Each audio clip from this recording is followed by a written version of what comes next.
The Book of Exodus.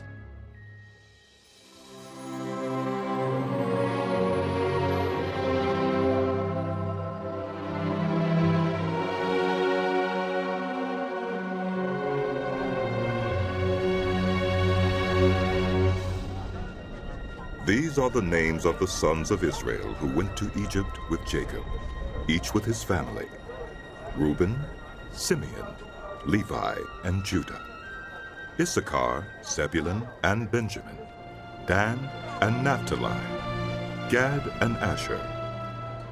The descendants of Jacob numbered 70 in all. Joseph was already in Egypt.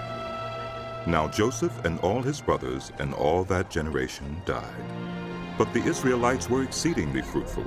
They multiplied greatly, increased in numbers, and became so numerous that the land was filled with them.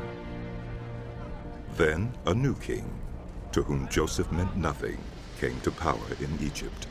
"Look," he said to his people, "the Israelites have become far too numerous for us.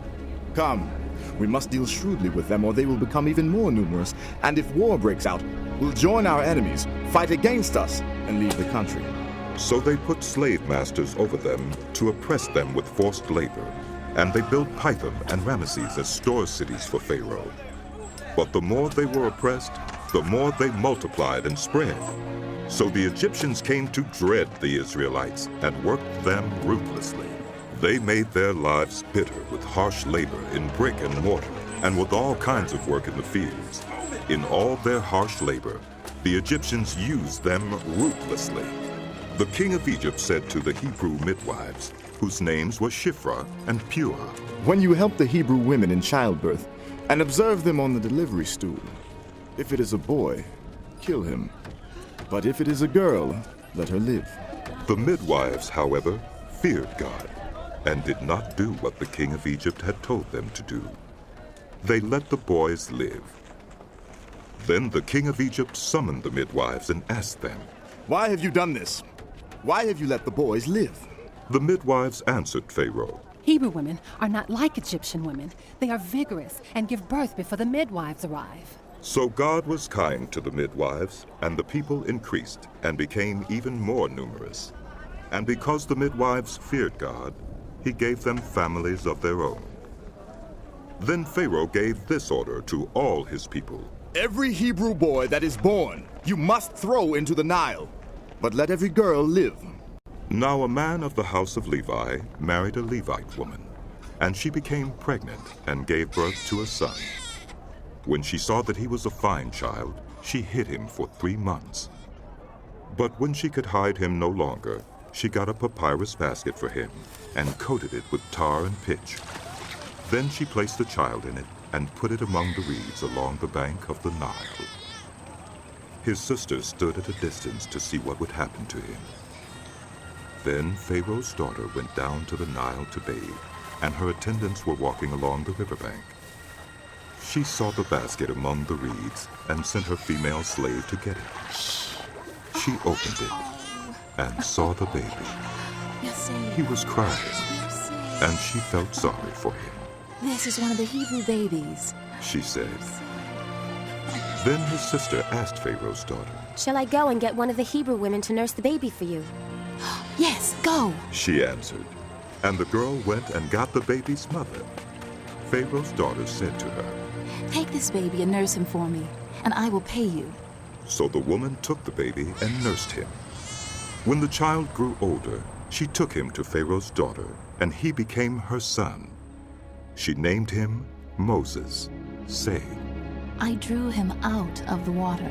One day, after Moses had grown up, he went out to where his own people were and watched them at their hard labor.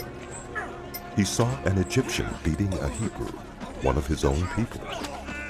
Glancing this way and that, and seeing no one, he killed the Egyptian and hid him in the sand.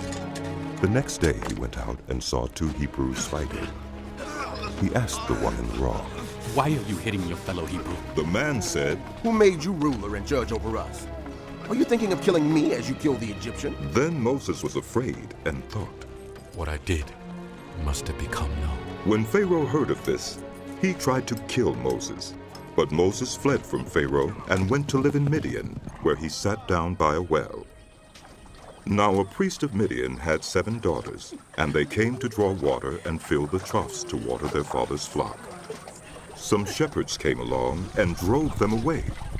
But Moses got up and came to their rescue and watered their flock. When the girls returned to Reuel, their father, he asked them, "Why have you returned so early today?" They answered, An Egyptian rescued us from the shepherds. He even drew water for us and watered the flock. "And where is he?" he asked his daughters. "Why did you leave him? Invite him to have something to eat." Yes. Moses agreed to stay with the man who gave his daughter Zipporah to Moses in marriage. Zipporah gave birth to a son, and Moses named him Gershom, saying, I have become a foreigner in a foreign land.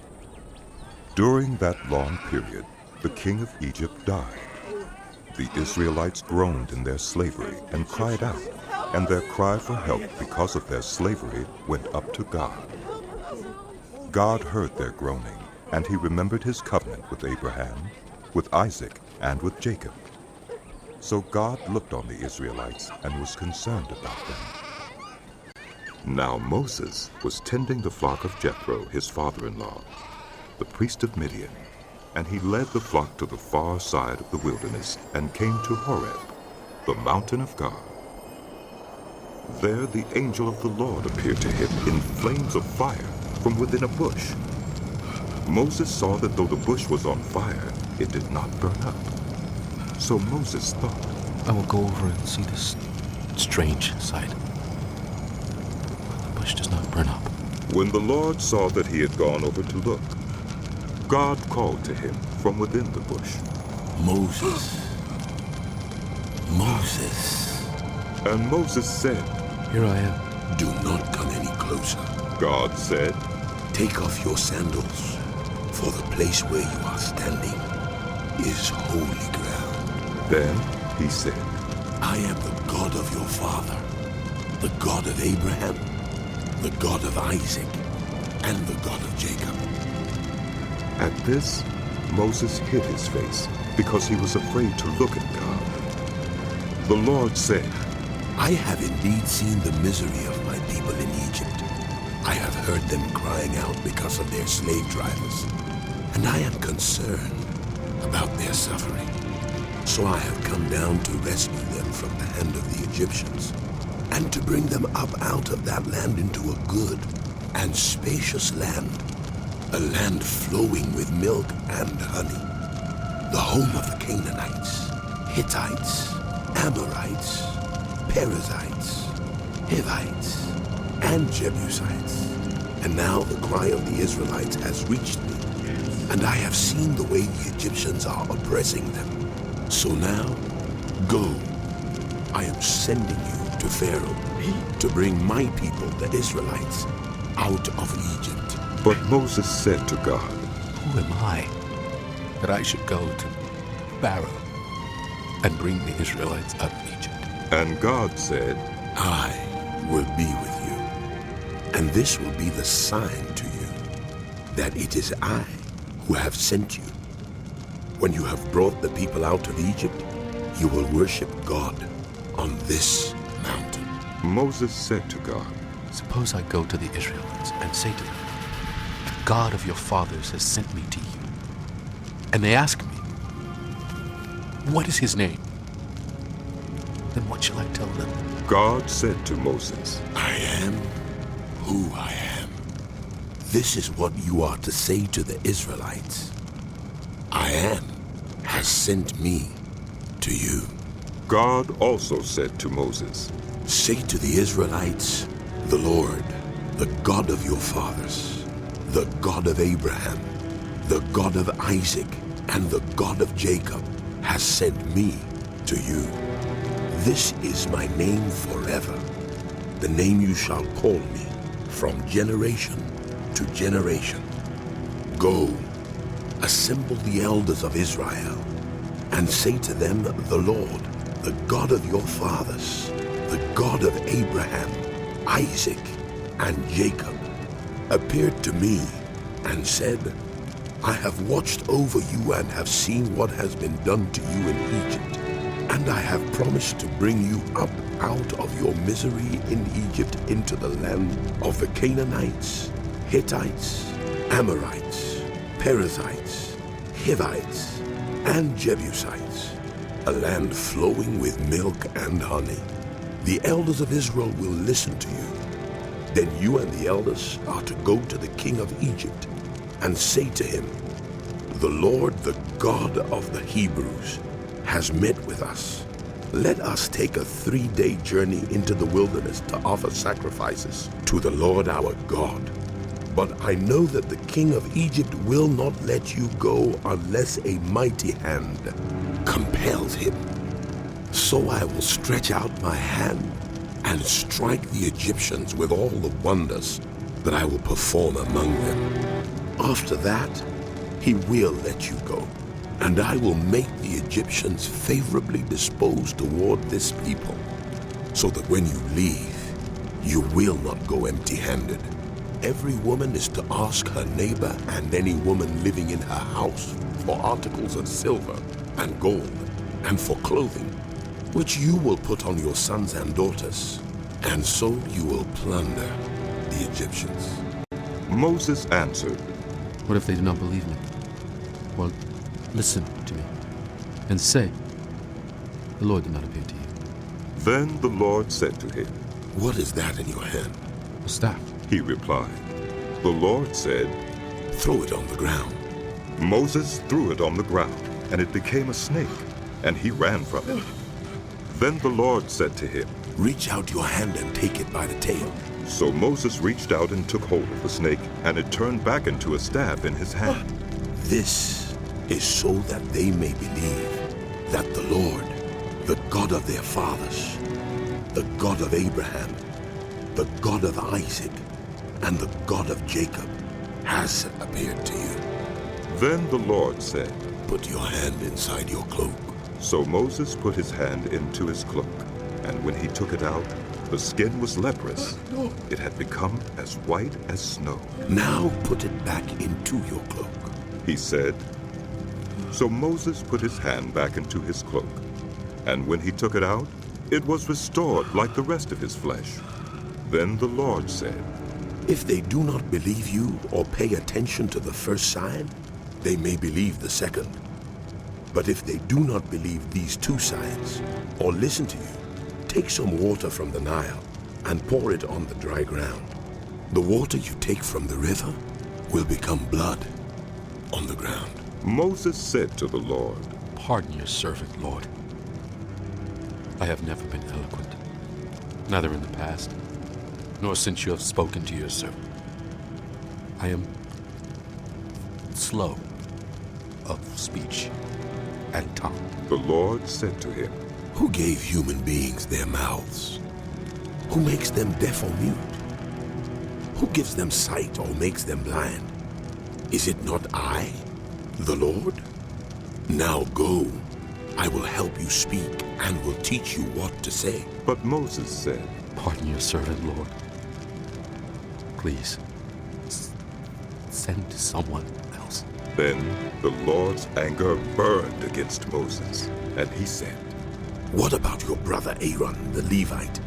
I know he can speak well. He is already on his way to meet you, and his heart will be glad when he sees you. You shall speak to him and put words in his mouth. I will help both of you speak, and will teach you what to do. He will speak to the people for you, and it will be as if he were your mouth, and as if you were God to him. But take this staff in your hand, so you can perform the signs with it." Then Moses went back to Jethro, his father-in-law, and said to him, Let me return to my own people in Egypt to see if any of them are still alive. Jethro said, Go, and I wish you well. Now the Lord had said to Moses in Midian, "Go back to Egypt, for all those who wanted to kill you are dead." So Moses took his wife and sons, put them on a donkey, and started back to Egypt. And he took the staff of God in his hand. The Lord said to Moses, "When you return to Egypt, see that you perform before Pharaoh all the wonders I have given you the power to do. but I will harden his heart so that he will not let the people go. Then say to Pharaoh, this is what the Lord says. Israel is my firstborn son, and I told you, let my son go, so he may worship me. But you refuse to let him go, so I will kill your firstborn son. At a lodging place on the way, the Lord met Moses and was about to kill him. But Zipporah took a flint knife, cut off her son's foreskin, and touched Moses' feet with it. Surely you are a bridegroom of blood to me, she said. So the Lord let him alone. At that time she said, bridegroom of blood, referring to circumcision. The Lord said to Aaron, go into the wilderness to meet Moses. So he met Moses at the mountain of God and kissed him. Then Moses told Aaron everything the Lord had sent him to say, and also about all the signs he had commanded him to perform. Moses and Aaron brought together all the elders of the Israelites, and Aaron told them everything the Lord had said to Moses. He also performed the signs before the people, and they believed. And when they heard that the Lord was concerned about them and had seen their misery, they bowed down and worshipped. Afterward, Moses and Aaron went to Pharaoh and said, This is what the Lord, the God of Israel, says. Let my people go, so that they may hold a festival to me in the wilderness.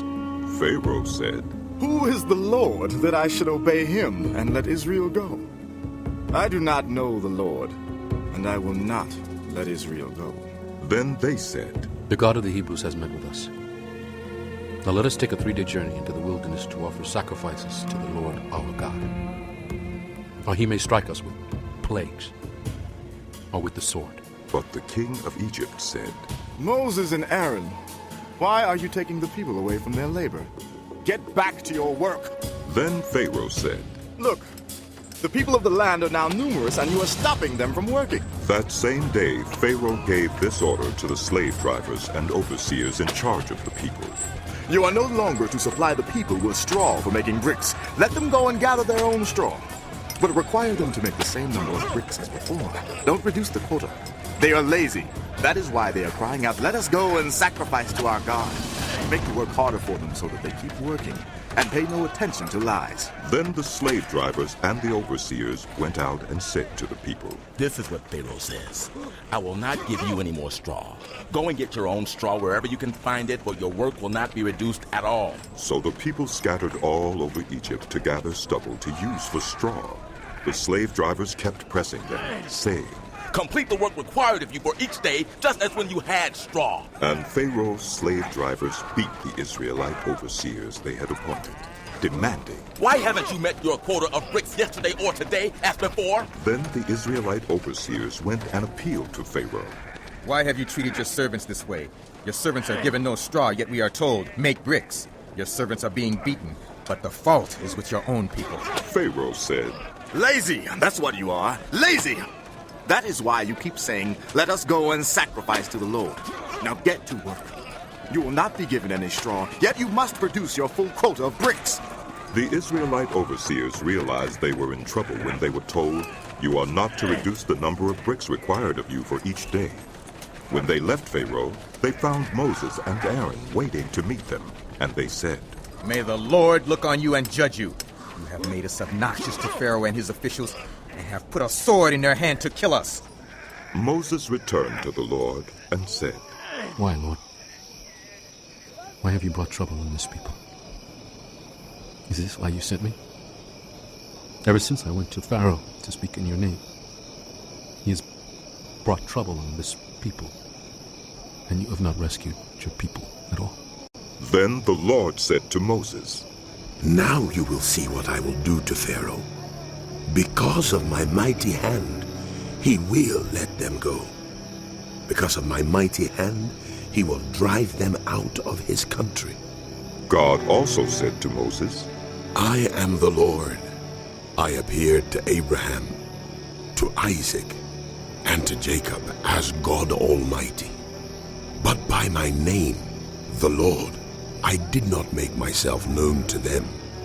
I also established my covenant with them to give them the land of Canaan, where they resided as foreigners.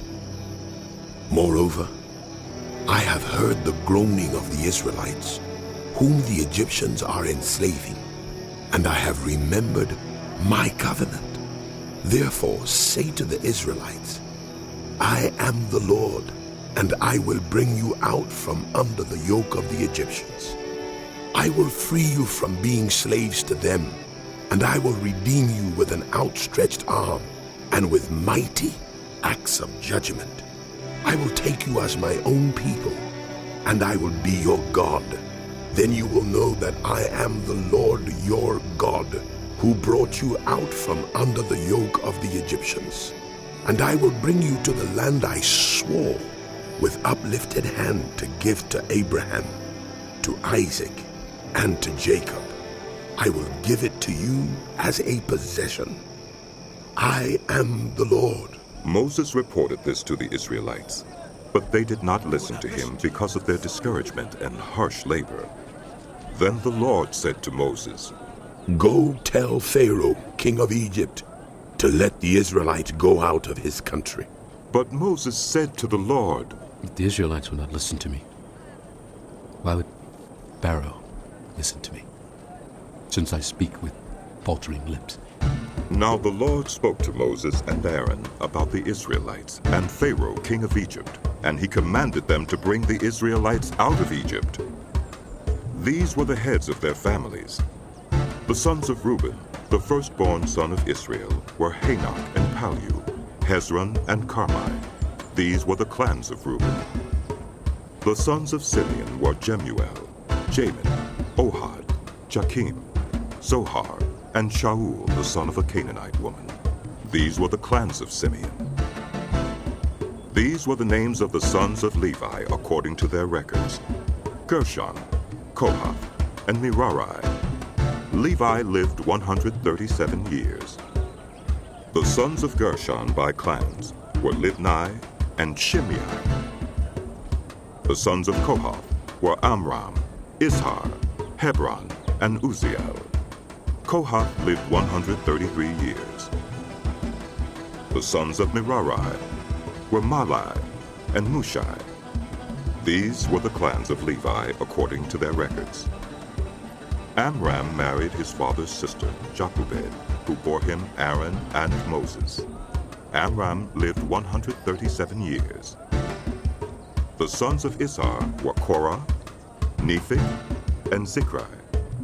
The sons of Uzziel were Mishael, Elzaphan, and Sithri. Aaron married Elisheba, daughter of Aminadab, and sister of Nashon, and she bore him Nadab and Abihu, Eleazar and Ithamar. The sons of Korah were Asher, Elkanah, and Abiasaph. These were the Korahite clans. Eleazar, son of Aaron, married one of the daughters of Putiel, and she bore him Phinehas. These were the heads of the Levite families, clan by clan. It was this Aaron and Moses to whom the Lord said, Bring the Israelites out of Egypt by their divisions. They were the ones who spoke to Pharaoh, king of Egypt, about bringing the Israelites out of Egypt, this same Moses and Aaron. Now when the Lord spoke to Moses in Egypt, he said to him, I am the Lord. Tell Pharaoh, king of Egypt, everything I tell you. But Moses said to the Lord, Since I speak with faltering lips, why would Pharaoh listen to me? Then the Lord said to Moses, See, I have made you like God to Pharaoh, and your brother Aaron will be your prophet. You are to say everything I command you, and your brother Aaron is to tell Pharaoh to let the Israelites go out of his country. But I will harden Pharaoh's heart, and though I multiply my signs and wonders in Egypt, he will not listen to you. Then I will lay my hand on Egypt, and with mighty acts of judgment I will bring out my divisions, my people, the Israelites. And the Egyptians will know that I am the Lord when I stretch out my hand against Egypt and bring the Israelites out of it. Moses and Aaron did just as the Lord commanded them. Moses was 80 years old and Aaron 83 when they spoke to Pharaoh. The Lord said to Moses and Aaron, "When Pharaoh says to you, 'Perform a miracle,' then say to Aaron, 'Take your staff and throw it down before Pharaoh, and it will become a snake.'" So Moses and Aaron went to Pharaoh and did just as the Lord commanded. Aaron threw his staff down in front of Pharaoh and his officials, and it became a snake. Pharaoh then summoned wise men and sorcerers, and the Egyptian magicians also did the same things by their secret arts. Each one threw down his staff, and it became a snake. But Aaron's staff swallowed up their staffs. Yet Pharaoh's heart became hard, and he would not listen to them, just as the Lord had said. Then the Lord said to Moses, "Pharaoh's heart is unyielding. He refuses to let the people go. Go to Pharaoh in the morning as he goes out to the river.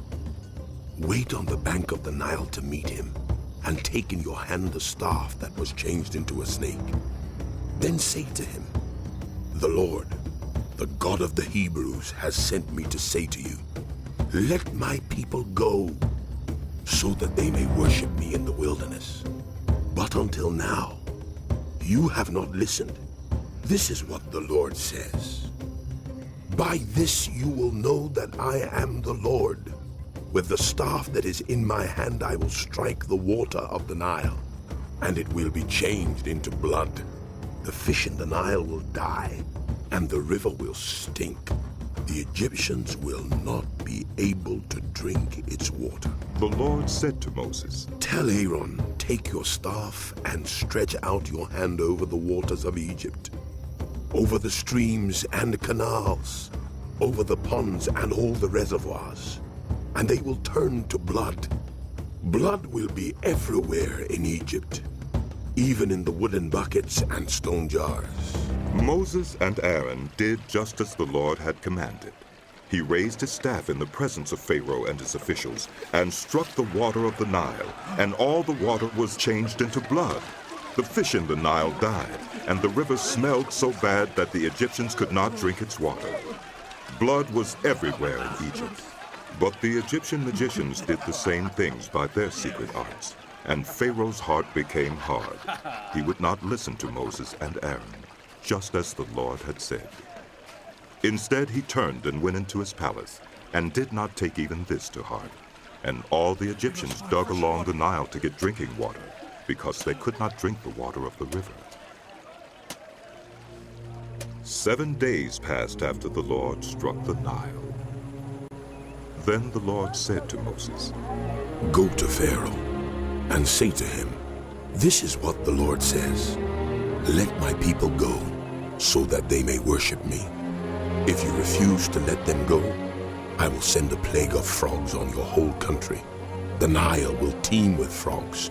They will come up into your palace and your bedroom and onto your bed, into the houses of your officials and on your people, and into your ovens and kneading troughs. The frogs will come up on you and your people and all your officials." Then the Lord said to Moses, "Tell Aaron, stretch out your hand with your staff over the streams and canals and ponds, and make frogs come up on the land of Egypt." So Aaron stretched out his hand over the waters of Egypt, and the frogs came up and covered the land. But the magicians did the same things by their secret arts. They also made frogs come up on the land of Egypt. Pharaoh summoned Moses and Aaron and said, "Pray to the Lord to take the frogs away from me and my people, and I will let your people go to offer sacrifices to the Lord." Moses said to Pharaoh, "I leave to you the honor of setting the time for me to pray for you and your officials and your people, that you and your houses may be rid of the frogs, except for those that remain in the Nile." "Tomorrow," Pharaoh said. Moses replied, "It will be as you say, so that you may know there is no one like the Lord our God. The frogs will leave you and your houses, your officials, and your people. They will remain only in the Nile. After Moses and Aaron left Pharaoh, Moses cried out to the Lord about the frogs he had brought on Pharaoh. And the Lord did what Moses asked. The frogs died in the houses, in the courtyards, and in the fields. They were piled into heaps, and the land reeked of them. But when Pharaoh saw that there was relief, he hardened his heart and would not listen to Moses and Aaron, just as the Lord had said. Then the Lord said to Moses, "Tell Aaron, stretch out your staff and strike the dust of the ground, and throughout the land of Egypt the dust will become gnats." They did this, and when Aaron stretched out his hand with the staff and struck the dust of the ground, gnats came on people and animals. All the dust throughout the land of Egypt became gnats. But when the magicians tried to produce gnats by their secret arts, they could not. Since the gnats were on people and animals everywhere, the magicians said to Pharaoh, "This is the finger of God." But Pharaoh's heart was hard, and he would not listen, just as the Lord had said. Then the Lord said to Moses, "Get up early in the morning and confront Pharaoh as he goes to the river, and say to him, 'This is what the Lord says. Let my people go so that they may worship me. If you do not let my people go, I will send swarms of flies on you and your officials, on your people and into your houses. The houses of the Egyptians will be full of flies. Even the ground will be covered with them. But on that day, I will deal differently with the land of Goshen, where my people live. No swarms of flies will be there, so that you will know that I, the Lord, am in this land. I will make a distinction between my people and your people. This sign will occur tomorrow." And the Lord did this. Dense swarms of flies poured into Pharaoh's palace and into the houses of his officials. Throughout Egypt, the land was ruined by the flies. Then Pharaoh summoned Moses and Aaron and said, "Go, sacrifice to your God here in the land." But Moses said, "That would not be right. The sacrifices we offer the Lord our God would be detestable to the Egyptians. And if we offer sacrifices that are detestable in their eyes, will they not stone us? We must take a 3-day journey into the wilderness to offer sacrifices to the Lord our God, as he commands us." Pharaoh said, "I will let you go to offer sacrifices to the Lord your God in the wilderness, but you must not go very far. Now pray for me." Moses answered, "As soon as I leave you, I will pray to the Lord. And tomorrow the flies will leave Pharaoh and his officials and his people. Only let Pharaoh be sure that he does not act deceitfully again, by not letting the people go to offer sacrifices to the Lord." Then Moses left Pharaoh and prayed to the Lord, and the Lord did what Moses asked. The flies left Pharaoh and his officials and his people. Not a fly remained. But this time also Pharaoh hardened his heart and would not let the people go. Then the Lord said to Moses, "Go to Pharaoh and say to him, 'This is what the Lord, the God of the Hebrews, says. Let my people go so that they may worship me. If you refuse to let them go and continue to hold them back, the hand of the Lord will bring a terrible plague on your livestock in the field, on your horses, donkeys, and camels, and on your cattle, sheep, and goats. But the Lord will make a distinction between the livestock of Israel and that of Egypt, so that no animal belonging to the Israelites will die." The Lord set a time and said, "Tomorrow the Lord will do this in the land." And the next day the Lord did it. All the livestock of the Egyptians died, but not one animal belonging to the Israelites died.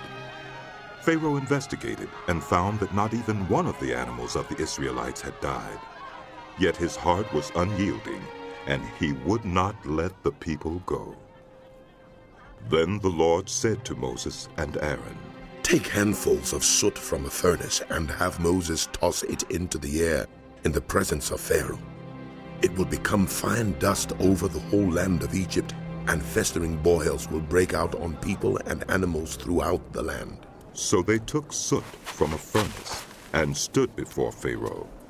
Moses tossed it into the air, and festering boils broke out on people and animals. The magicians could not stand before Moses because of the boils that were on them and on all the Egyptians.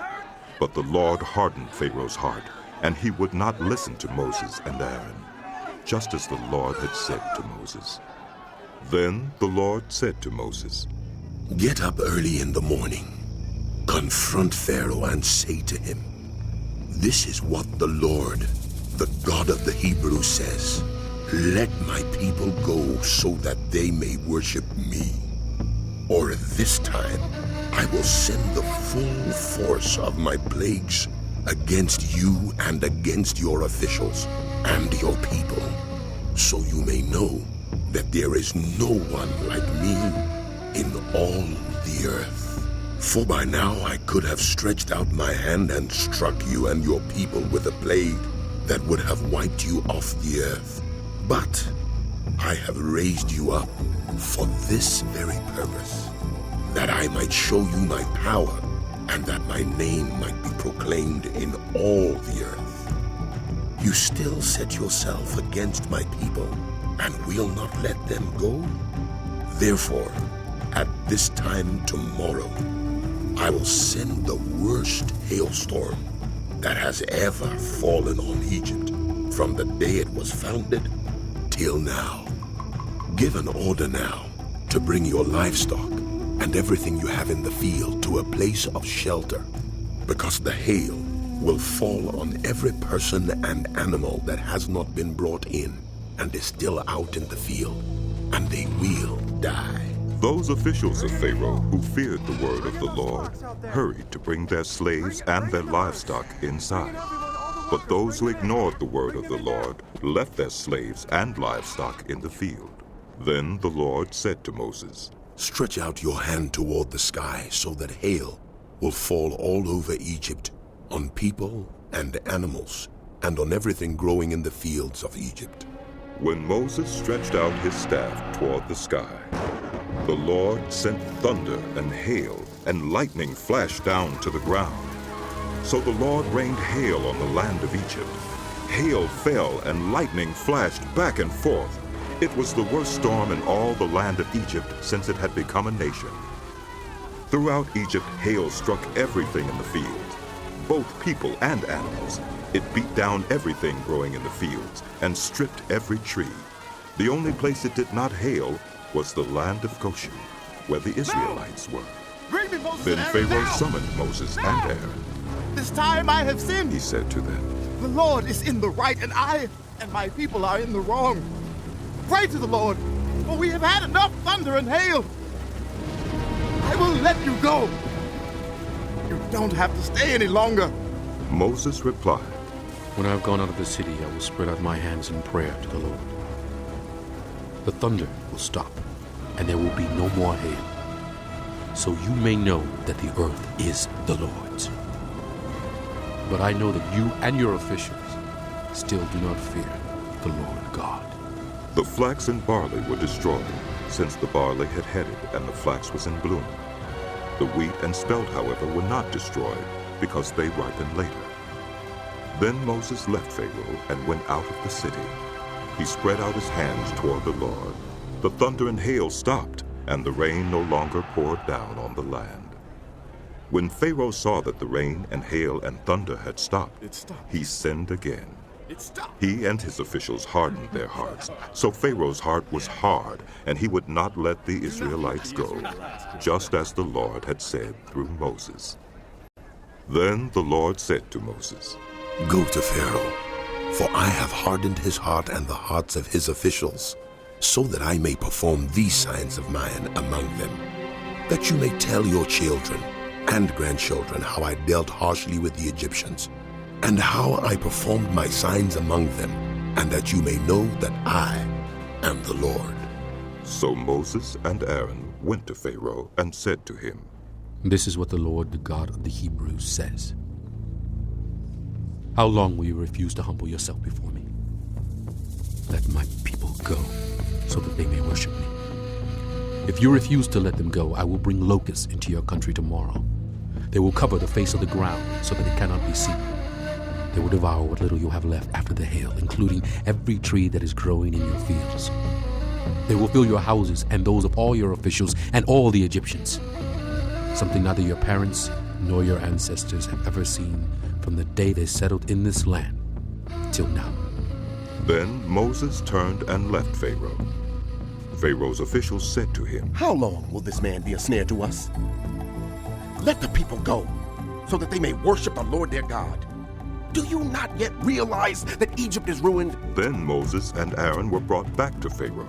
Go, worship the Lord your God. But tell me who will be going. Moses answered, We will go with our young and our old, with our sons and our daughters, and with our flocks and herds, because we are to celebrate a festival to the Lord. Pharaoh said, The Lord be with you. If I let you go along with your women and children, clearly you are bent on evil. No, have only the men go and worship the Lord, since that's what you've been asking for. Then Moses and Aaron were driven out of Pharaoh's presence. And the Lord said to Moses, Stretch out your hand over Egypt, so that locusts swarm over the land and devour everything growing in the fields, everything left by the hail.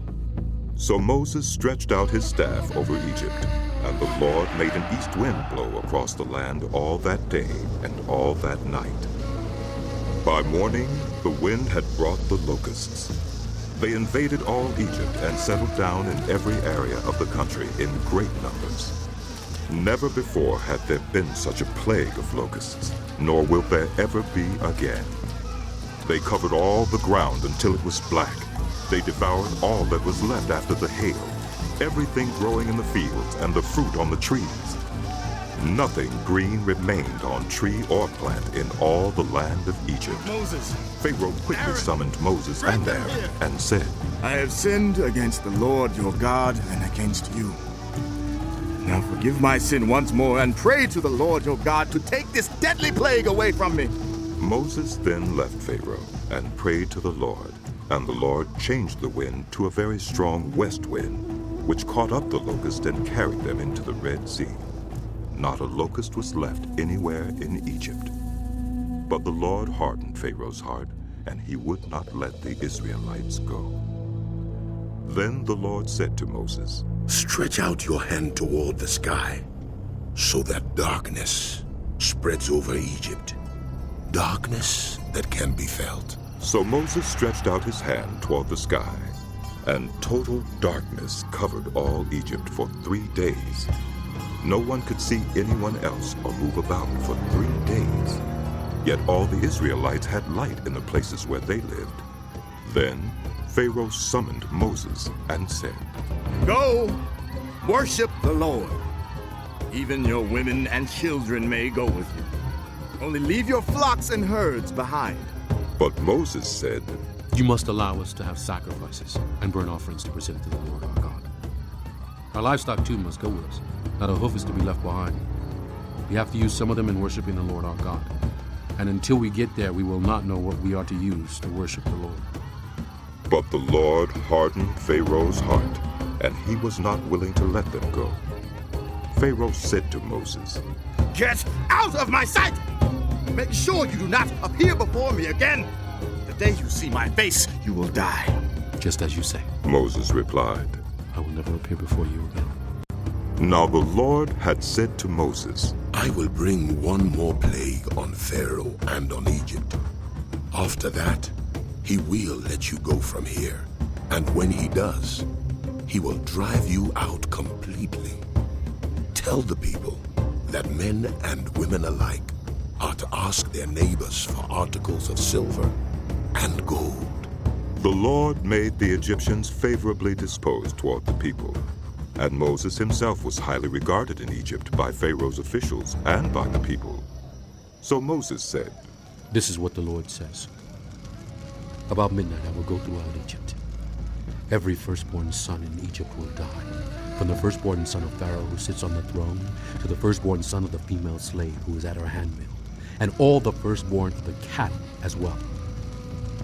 There will be loud wailing throughout Egypt, worse than there has ever been or ever will be again. But among the Israelites, not a dog will bark at any person or animal. Then you will know that the Lord makes a distinction between Egypt and Israel. All these officials of yours will come to me, bowing down before me and saying, "Go, you and all the people who follow you." After that, I will leave. Then Moses, hot with anger, left Pharaoh. The Lord had said to Moses, "Pharaoh will refuse to listen to you, so that my wonders may be multiplied in Egypt." Moses and Aaron performed all these wonders before Pharaoh. But the Lord hardened Pharaoh's heart, and he would not let the Israelites go out of his country. The Lord said to Moses and Aaron in Egypt, "This month is to be for you the first month of your year. Tell the whole community of Israel that on the 10th day of this month, each man is to take a lamb for his family, one for each household. If any household is too small for a whole lamb, they must share one with their nearest neighbor, having taken into account the number of people there are. You are to determine the amount of lamb needed in accordance with what each person will eat. The animals you choose must be year-old males without defect, and you may take them from the sheep or the goats. Take care of them until the 14th day of the month, when all the members of the community of Israel must slaughter them at twilight. Then they are to take some of the blood and put it on the sides and tops of the door frames of the houses where they eat the lambs. That same night, they are to eat the meat roasted over the fire, along with bitter herbs and bread made without yeast. Do not eat the meat raw or boiled in water, but roast it over a fire with the head, legs, and internal organs. Do not leave any of it till morning. If some is left till morning, you must burn it. This is how you are to eat it, with your cloak tucked into your belt, your sandals on your feet, and your staff in your hand. Eat it in haste. It is the Lord's Passover. On that same night, I will pass through Egypt and strike down every firstborn of both people and animals. And I will bring judgment on all the gods of Egypt. I am the Lord. The blood will be a sign for you on the houses where you are. And when I see the blood, I will pass over you. No destructive plague will touch you when I strike Egypt. This is a day you are to commemorate. For the generations to come you shall celebrate it as a festival to the Lord, a lasting ordinance. For 7 days you are to eat bread made without yeast. On the first day, remove the yeast from your houses. For whoever eats anything with yeast in it from the first day through the 7th must be cut off from Israel. On the first day, hold a sacred assembly, and another one on the 7th day. Do no work at all on these days, except to prepare food for everyone to eat. That is all you may do. Celebrate the festival of unleavened bread, because it was on this very day that I brought your divisions out of Egypt. Celebrate this day as a lasting ordinance for the generations to come. In the first month, you are to eat bread made without yeast, from the evening of the 14th day until the evening of the 21st day. For 7 days no yeast is to be found in your houses, and anyone, whether foreigner or native-born, who eats anything with yeast in it must be cut off from the community of Israel. Eat nothing made with yeast. Wherever you live, you must eat unleavened bread. Then Moses summoned all the elders of Israel and said to them, Go at once and select the animals for your families and slaughter the Passover lamb. Take a bunch of hyssop, dip it into the blood in the basin, and put some of the blood on the top and on both sides of the doorframe. None of you shall go out of the door of your house until morning. When the Lord goes to the land to strike down the Egyptians, he will see the blood on the top and sides of the doorframe and will pass over that doorway, and he will not permit the destroyer to enter your houses and strike you down. Obey these instructions as a lasting ordinance for you and your descendants. When you enter the land that the Lord will give you as he promised, observe this ceremony. And when your children ask you, "What does this ceremony mean to you?"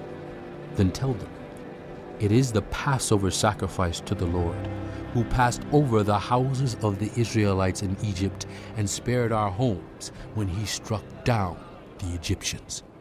Then the people bowed down and worshipped. The Israelites did just what the Lord commanded Moses and Aaron. At midnight, the Lord struck down all the firstborn in Egypt, from the firstborn of Pharaoh who sat on the throne, to the firstborn of the prisoner who was in the dungeon, and the firstborn of all the livestock as well. Pharaoh and all his officials and all the Egyptians got up during the night, and there was loud wailing in Egypt, for there was not a house without someone dead.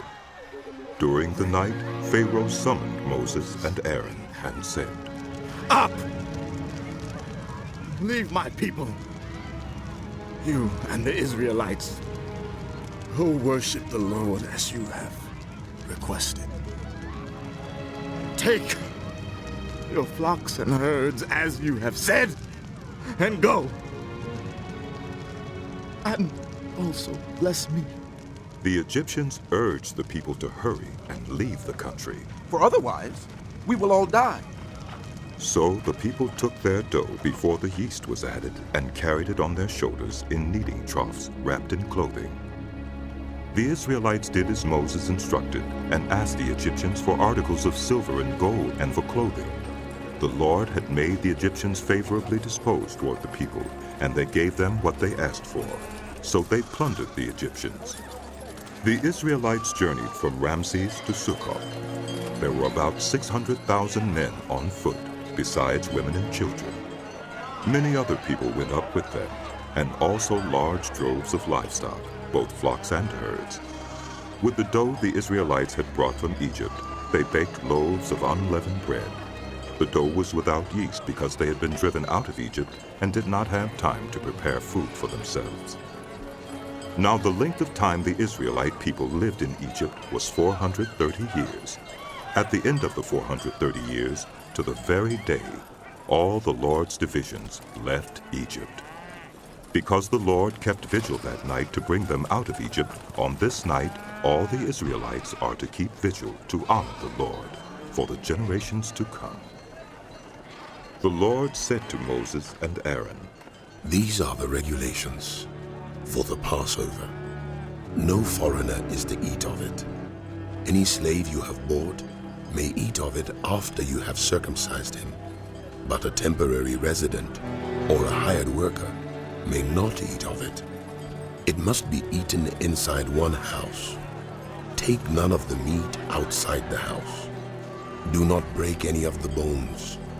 The whole community of Israel must celebrate it. A foreigner residing among you who wants to celebrate the Lord's Passover must have all the males in his household circumcised. Then he may take part like one born in the land. No uncircumcised male may eat of it.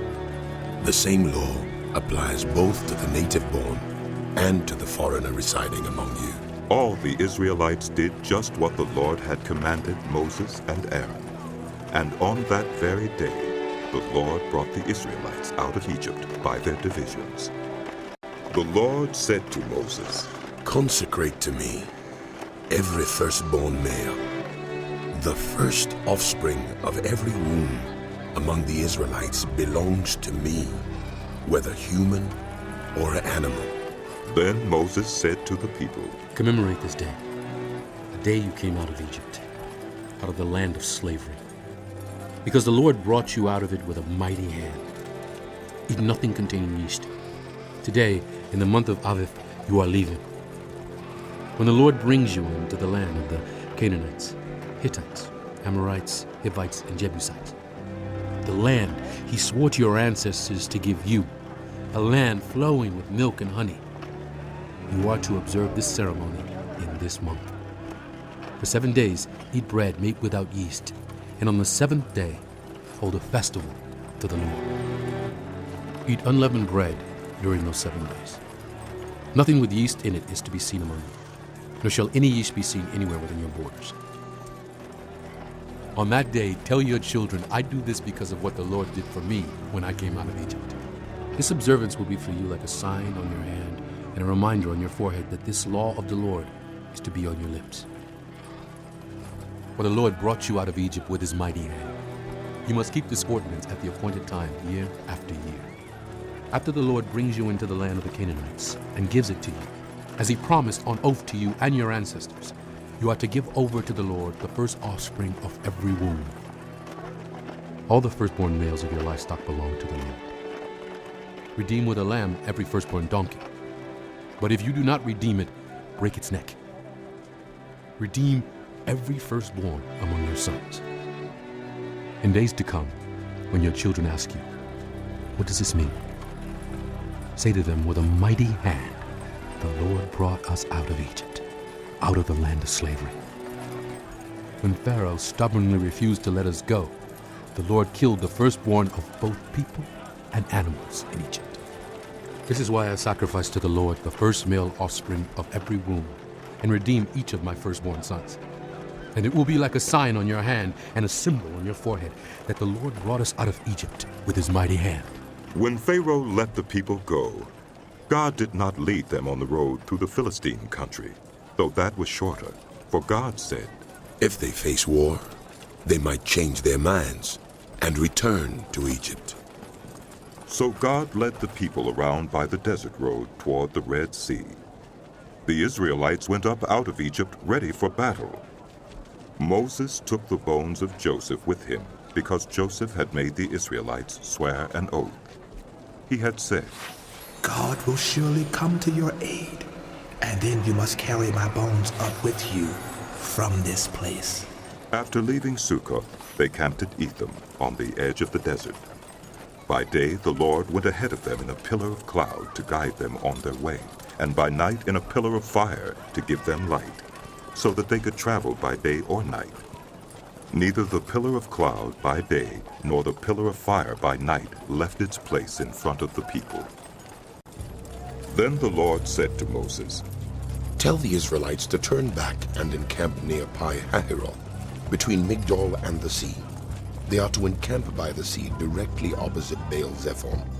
Pharaoh will think the Israelites are wandering around the land in confusion, hemmed in by the desert, and I will harden Pharaoh's heart, and he will pursue them. But I will gain glory for myself through Pharaoh and all his army, and the Egyptians will know that I am the Lord. So the Israelites did this. When the king of Egypt was told that the people had fled, Pharaoh and his officials changed their minds about them and said, what have we done? We have let the Israelites go and have lost their services. So he had his chariot made ready and took his army with him. He took 600 of the best chariots, along with all the other chariots of Egypt, with officers over all of them. The Lord hardened the heart of Pharaoh, king of Egypt, so that he pursued the Israelites, who were marching out boldly. The Egyptians, all Pharaoh's horses and chariots, horsemen and troops, pursued the Israelites and overtook them as they camped by the sea near Pi-Hahiroth, opposite Baal-Zephon. As Pharaoh approached, the Israelites looked up, and there were the Egyptians marching after them. They were terrified and cried out to the Lord. They said to Moses, was it because there were no graves in Egypt that you brought us to the desert to die? What have you done to us by bringing us out of Egypt? Didn't we say to you in Egypt, leave us alone, let us serve the Egyptians? It would have been better for us to serve the Egyptians than to die in the desert. Come! Moses answered the people, do not be afraid. Stand firm, and you will see the deliverance the Lord will bring you today. The Egyptians you see today, you will never see again. The Lord will fight for you. You need only to be still. Then the Lord said to Moses, Why are you crying out to me? Tell the Israelites to move on. Raise your staff and stretch out your hand over the sea to divide the water so that the Israelites can go through the sea on dry ground. I will harden the hearts of the Egyptians so that they will go in after them. And I will gain glory through Pharaoh and all his army, through his chariots and his horsemen. The Egyptians will know that I am the Lord when I gain glory through Pharaoh, his chariots, and his horsemen. Then the angel of God, who had been traveling in front of Israel's army, withdrew and went behind them. The pillar of cloud also moved from in front and stood behind them, coming between the armies of Egypt and Israel. Throughout the night, the cloud brought darkness to the one side and light to the other side, so neither went near the other all night long. Then Moses stretched out his hand over the sea, and all that night the Lord drove the sea back with a strong east wind and turned it into dried land. The waters were divided, and the Israelites went through the sea on dry ground, with a wall of water on their right and on their left. The Egyptians pursued them, and all Pharaoh's horses and chariots and horsemen followed them into the sea. During the last watch of the night, the Lord looked down from the pillar of fire and cloud at the Egyptian army and threw it into confusion. He jammed the wheels of their chariots so that they had difficulty driving, and the Egyptians said, "Let's get away from the Israelites. The Lord is fighting for them against Egypt." Then the Lord said to Moses, "Stretch out your hand over the sea, so that the waters may flow back over the Egyptians and their chariots and horsemen." Moses stretched out his hand over the sea, and at daybreak the sea went back to its place. The Egyptians were fleeing toward it, and the Lord swept them into the sea. The water flowed back and covered the chariots and horsemen, the entire army of Pharaoh that had followed the Israelites into the sea. Not one of them survived. But the Israelites went through the sea on dry ground, with a wall of water on their right and on their left. That day the Lord saved Israel from the hands of the Egyptians, and Israel saw the Egyptians lying dead on the shore. And when the Israelites saw the great power the Lord displayed against the Egyptians, the people feared the Lord and put their trust in him and in Moses, his servant. Then Moses and the Israelites sang this song to the Lord. I will sing to the Lord, for he is highly exalted. Both horse and driver he has hurled into the sea. The Lord is my strength and my defense. He has become my salvation. He is my God, and I will praise him. My father's God, and I will exalt him. The Lord is a warrior. The Lord is his name. Pharaoh's chariots and his army he has hurled into the sea. The best of Pharaoh's officers are drowned in the Red Sea. The deep waters have covered them. They sank to the depths like a stone. Your right hand, Lord, was majestic in power. Your right hand, Lord, shattered the enemy. In the greatness of your majesty, you threw down those who opposed you. You unleashed your burning anger. It consumed them like stubble. By the blast of your nostrils, the waters piled up. The surging waters stood up like a wall. The deep waters congealed in the heart of the sea. The enemy boasted, I will pursue. I will overtake them. I will divide the spoils. I will gorge myself on them. I will draw my sword, and my hand will destroy them. But you blew with your breath, and the sea covered them. They sank like lead in the mighty waters. Who among the gods is like you, Lord? Who is like you? Majestic in holiness, awesome in glory, working wonders. You stretch out your right hand, and the earth swallows your enemies. In your unfailing love, you will lead the people you have redeemed. In your strength, you will guide them to your holy dwelling. The nations will hear and tremble. Anguish will grip the people of Philistia. The chiefs of Edom will be terrified. The leaders of Moab will be seized with trembling. The people of Canaan will melt away. Terror and dread will fall on them. By the power of your arm, they will be as still as a stone until your people pass by, Lord.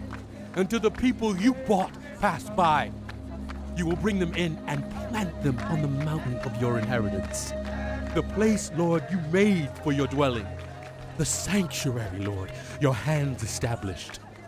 The Lord reigns forever and ever. When Pharaoh's horses, chariots, and horsemen went into the sea, the Lord brought the waters of the sea back over them. But the Israelites walked through the sea on dry ground. Then Miriam the prophet, Aaron's sister, took a timbrel in her hand, and all the women followed her with timbrels and dancing. Miriam sang to them, "Sing to the Lord, for he is highly exalted. Both horse and driver he has hurled into the sea." Then Moses led Israel from the Red Sea, and they went into the desert of Shur. For 3 days they traveled in the desert without finding water. When they came to Marah, they could not drink its water because it was bitter. That is why the place is called Marah. So the people grumbled against Moses, saying, "What are we to drink?" Then Moses cried out to the Lord, and the Lord showed him a piece of wood. He threw it into the water, and the water became sweet. There the Lord issued a ruling and instruction for them and put them to the test. He said, "If you listen carefully to the Lord your God and do what is right in his eyes, if you pay attention to his commands and keep all his decrees, I will not bring on you any of the diseases I brought on the Egyptians, for I am the Lord who heals you."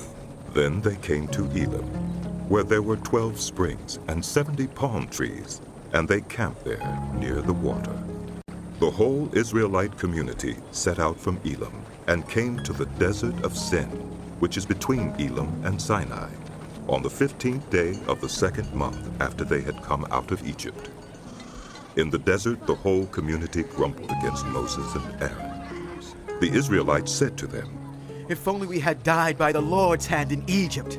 There we sat around pots of meat and ate all the food we wanted. But you have brought us out into this desert to starve this entire assembly to death." Then the Lord said to Moses, "I will rain down bread from heaven for you. The people are to go out each day and gather enough for that day.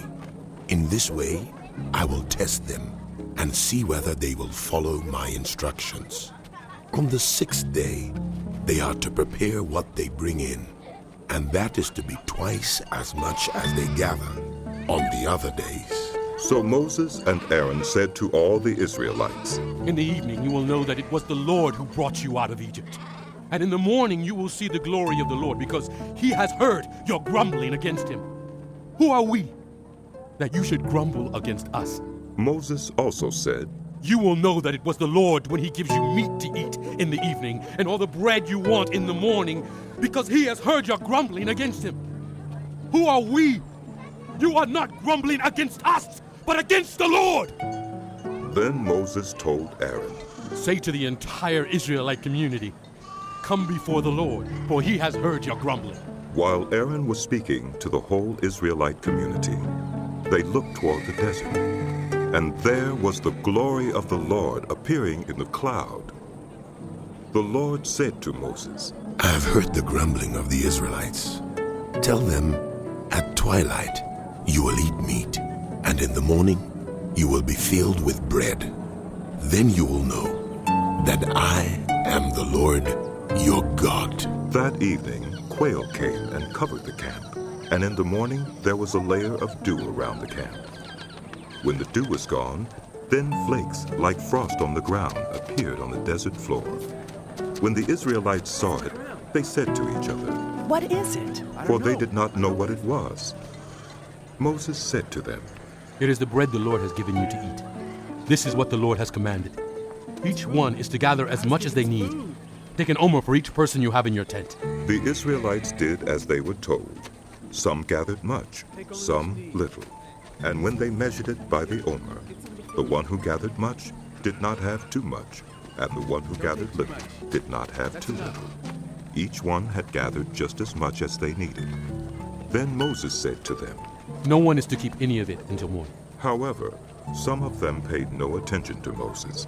They kept part of it until morning, but it was full of maggots and began to smell.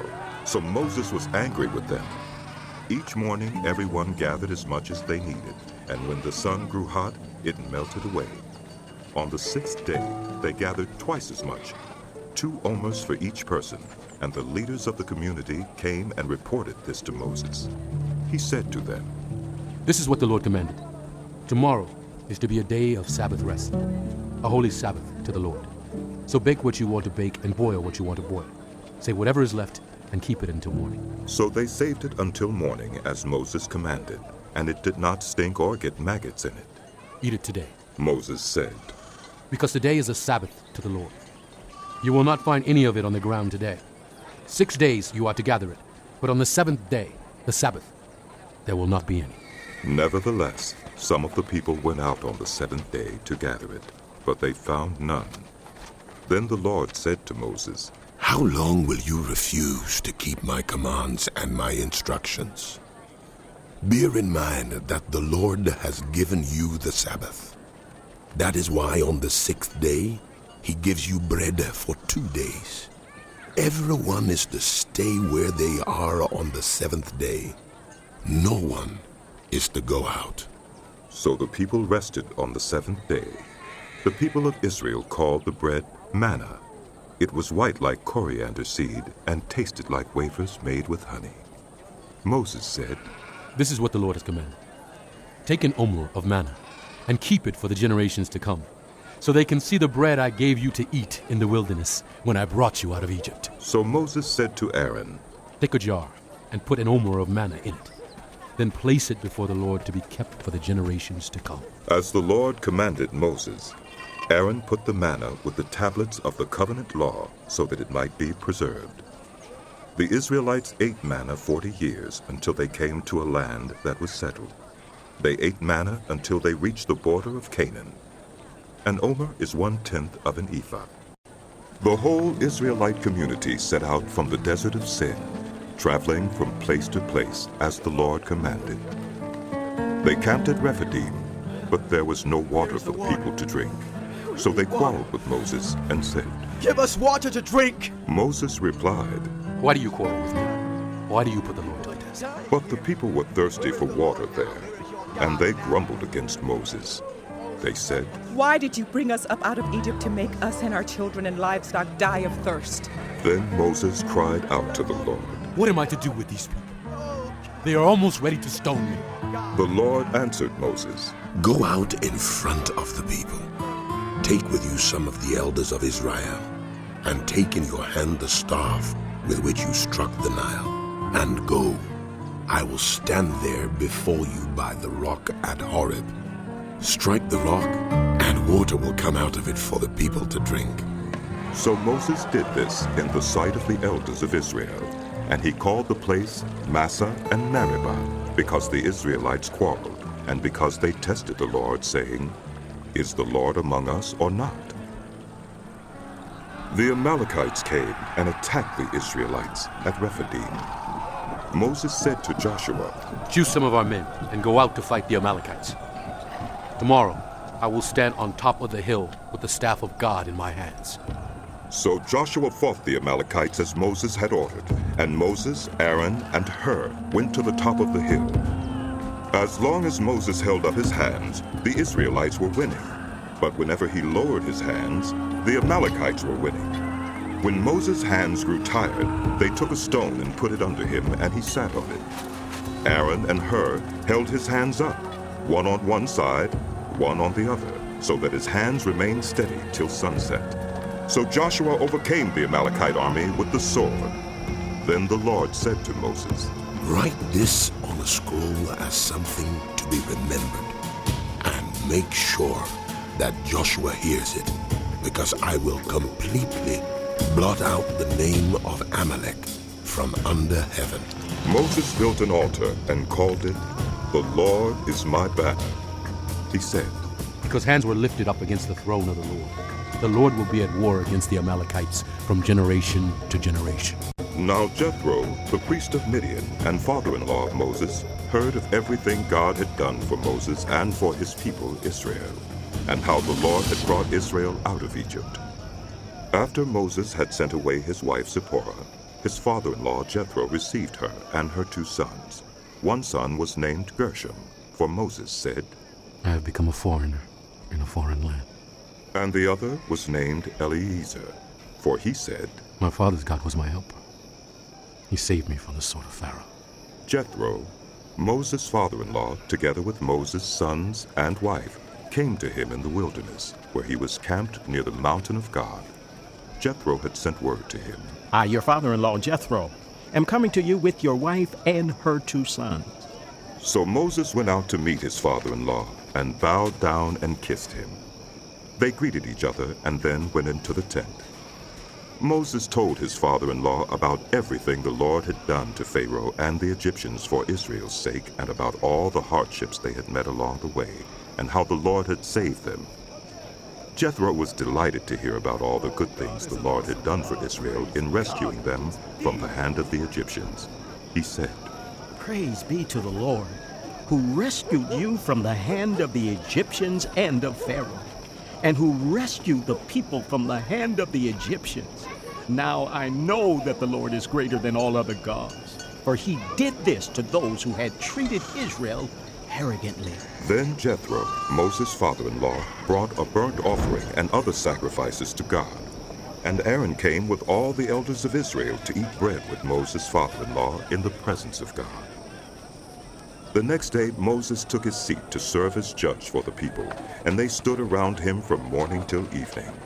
When his father-in-law saw all that Moses was doing for the people, he said, "What is this you are doing for the people? Why do you alone sit as judge, while all these people stand around you from morning till evening?" Moses answered him, "Because the people come to me to seek God's will. Whenever they have a dispute, it is brought to me, and I decide between the parties and inform them of God's decrees and instructions." Moses' father-in-law replied, "What you are doing is not good. You and these people who come to you will only wear yourselves out. The work is too heavy for you. You cannot handle it alone. Listen now to me, and I will give you some advice, and may God be with you. You must be the people's representative before God and bring their disputes to him. Teach them his decrees and instructions, and show them the way they are to live and how they are to behave. But select capable men from all the people, men who fear God, trustworthy men who hate dishonest gain, and appoint them as officials over thousands, hundreds, 50s, and 10s. Have them serve as judges for the people at all times, but have them bring every difficult case to you. The simple cases they can decide themselves. That will make your load lighter, because they will share it with you. If you do this, and God so commands, you will be able to stand the strain, and all these people will go home satisfied." Moses listened to his father-in-law and did everything he said. He chose capable men from all Israel and made them leaders of the people, officials over thousands, hundreds, 50s, and 10s. They served as judges for the people at all times. The difficult cases they brought to Moses, but the simple ones they decided themselves. Then Moses sent his father-in-law on his way, and Jethro returned to his own country. On the first day of the 3rd month after the Israelites left Egypt, on that very day, they came to the desert of Sinai. After they set out from Rephidim, they entered the desert of Sinai, and Israel camped there in the desert in front of the mountain. Then Moses went up to God, and the Lord called to him from the mountain and said, "This is what you are to say to the house of Jacob, and what you are to tell the people of Israel. You yourselves have seen what I did to Egypt, and how I carried you on the eagle's wings and brought you to myself. Now, if you obey me fully and keep my covenant, then out of all nations, you will be my treasured possession. Although the whole earth is mine, you will be for me a kingdom of priests and a holy nation. These are the words you are to speak to the Israelites." So Moses went back and summoned the elders of the people and set before them all the words the Lord had commanded him to speak. The people all responded together, We will do everything the Lord has said. So Moses brought their answer back to the Lord. The Lord said to Moses, I am going to come to you in a dense cloud, so that the people will hear me speaking with you, and will always put their trust in you. Then Moses told the Lord what the people had said. And the Lord said to Moses, Go to the people and consecrate them today and tomorrow. Have them wash their clothes and be ready by the third day, because on that day the Lord will come down on Mount Sinai in the sight of all the people. Put limits for the people around the mountain and tell them, be careful that you do not approach the mountain or touch the foot of it. Whoever touches the mountain is to be put to death. They are to be stoned or shot with arrows. Not a hand is to be laid on them, whether people or animals. They shall not be permitted to live. Only when the ram's horn sounds a long blast may they approach the mountain. After Moses had gone down the mountain to the people, he consecrated them, and they washed their clothes. Then he said to the people, Prepare yourselves for the third day. Abstain from sexual relations. On the morning of the third day, there was thunder and lightning, with a thick cloud over the mountain, and a very loud trumpet blast. Everyone in the camp trembled. Then Moses led the people out of the camp to meet with God, and they stood at the foot of the mountain. Mount Sinai was covered with smoke, because the Lord descended on it in fire. The smoke billowed up from it like smoke from a furnace, and the whole mountain trembled violently. As the sound of the trumpet grew louder and louder, Moses spoke, and the voice of God answered him. The Lord descended to the top of Mount Sinai, and called Moses to the top of the mountain. So Moses went up, and the Lord said to him, Go down and warn the people, so they do not force their way through to see the Lord, and many of them perish. Even the priests who approach the Lord must consecrate themselves, or the Lord will break out against them. Moses said to the Lord, The people cannot come up Mount Sinai, because you yourself warned us. Put limits around the mountain and set it apart as holy. The Lord replied, Go down and bring Aaron up with you. But the priests and the people must not force their way through to come up to the Lord, or he will break out against them. So Moses went down to the people and told them. And God spoke all these words. I am the Lord your God, who brought you out of Egypt, out of the land of slavery. You shall have no other gods before me. You shall not make for yourself an image in the form of anything in heaven above, or on the earth beneath, or in the waters below. You shall not bow down to them or worship them, for I, the Lord your God, am a jealous God, punishing the children for the sin of the parents to the third and fourth generation of those who hate me, but showing love to 1,000 generations of those who love me and keep my commandments. You shall not misuse the name of the Lord your God, for the Lord will not hold anyone guiltless who misuses his name. Remember the Sabbath day by keeping it holy. 6 days you shall labor and do all your work, but the seventh day is a Sabbath to the Lord your God. On it you shall not do any work, neither you, nor your son or daughter, nor your male or female servant, nor your animals, nor any foreigner residing in your towns. For in 6 days the Lord made the heavens and the earth, the sea, and all that is in them. But he rested on the seventh day. Therefore the Lord blessed the Sabbath day and made it holy. Honor your father and your mother, so that you may live long in the land the Lord your God is giving you. You shall not murder. You shall not commit adultery. You shall not steal. You shall not give false testimony against your neighbor. You shall not covet your neighbor's house. You shall not covet your neighbor's wife, or his male or female servant, his ox or donkey, or anything that belongs to your neighbor. When the people saw the thunder and lightning, and heard the trumpet, and saw the mountain in smoke, they trembled with fear. They stayed at a distance and said to Moses, Speak to us yourself, and we will listen. But do not have God speak to us, or we will die. Moses said to the people, Do not be afraid. God has come to test you, so that the fear of God will be with you to keep you from sinning. The people remained at a distance, while Moses approached the thick darkness where God was.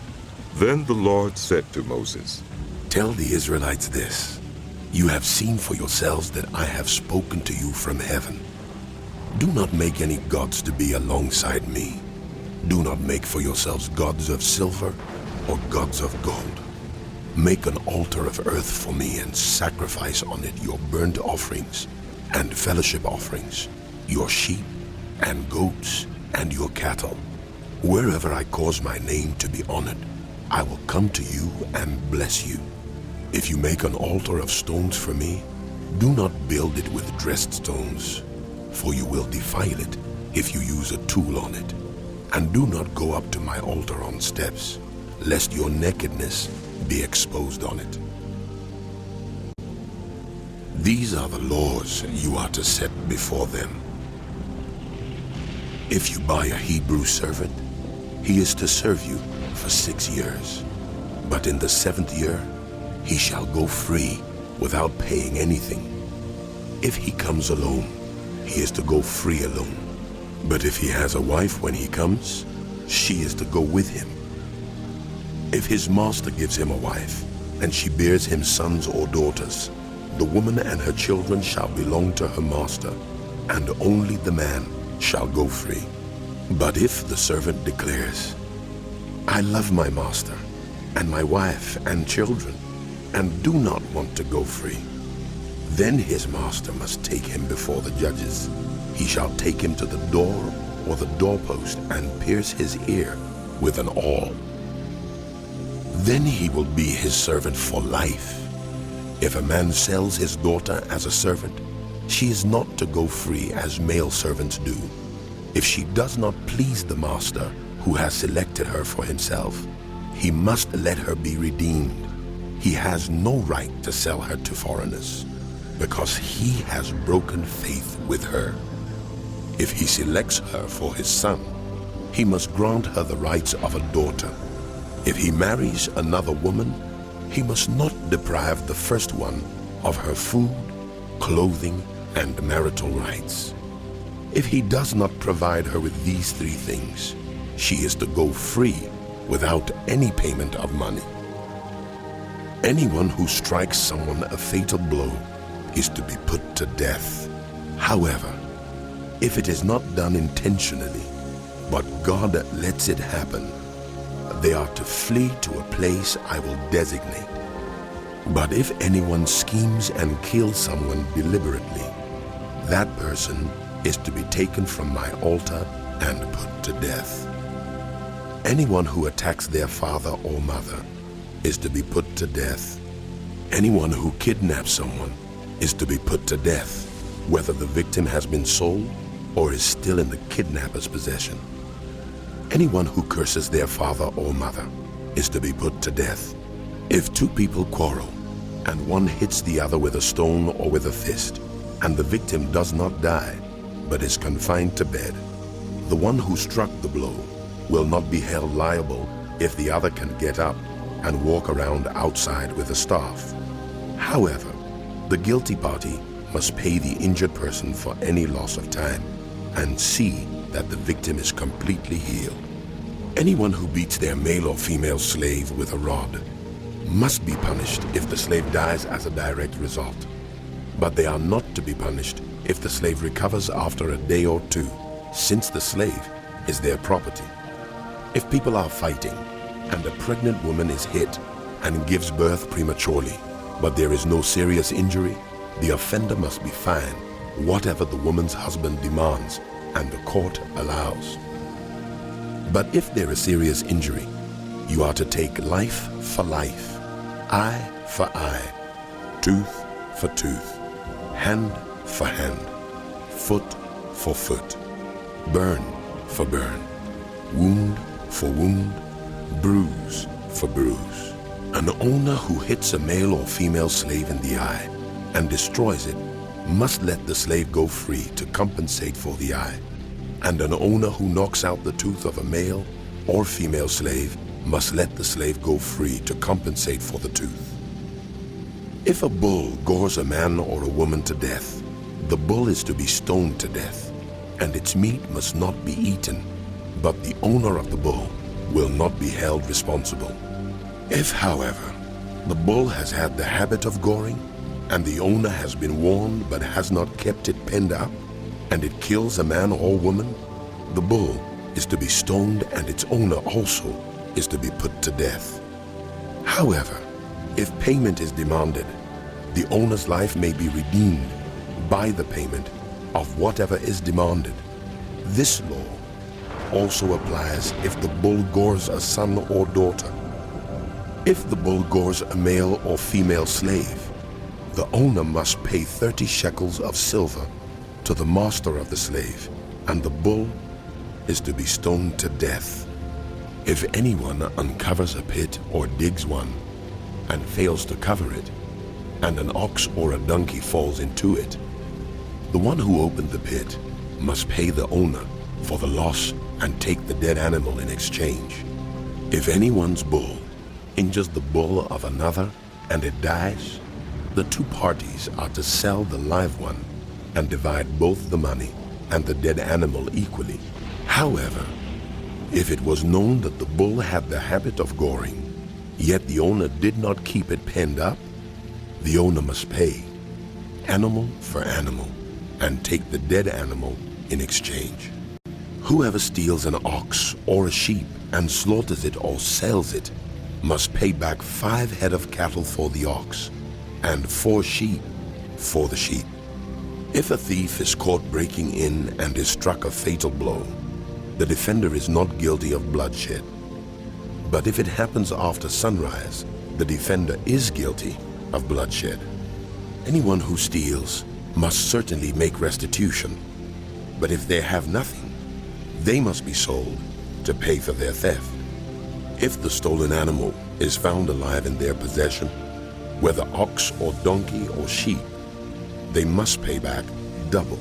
If anyone grazes their livestock in a field or vineyard and lets them stray and they graze in another person's field, restitution must be made from the best of the livestock owner's field or vineyard.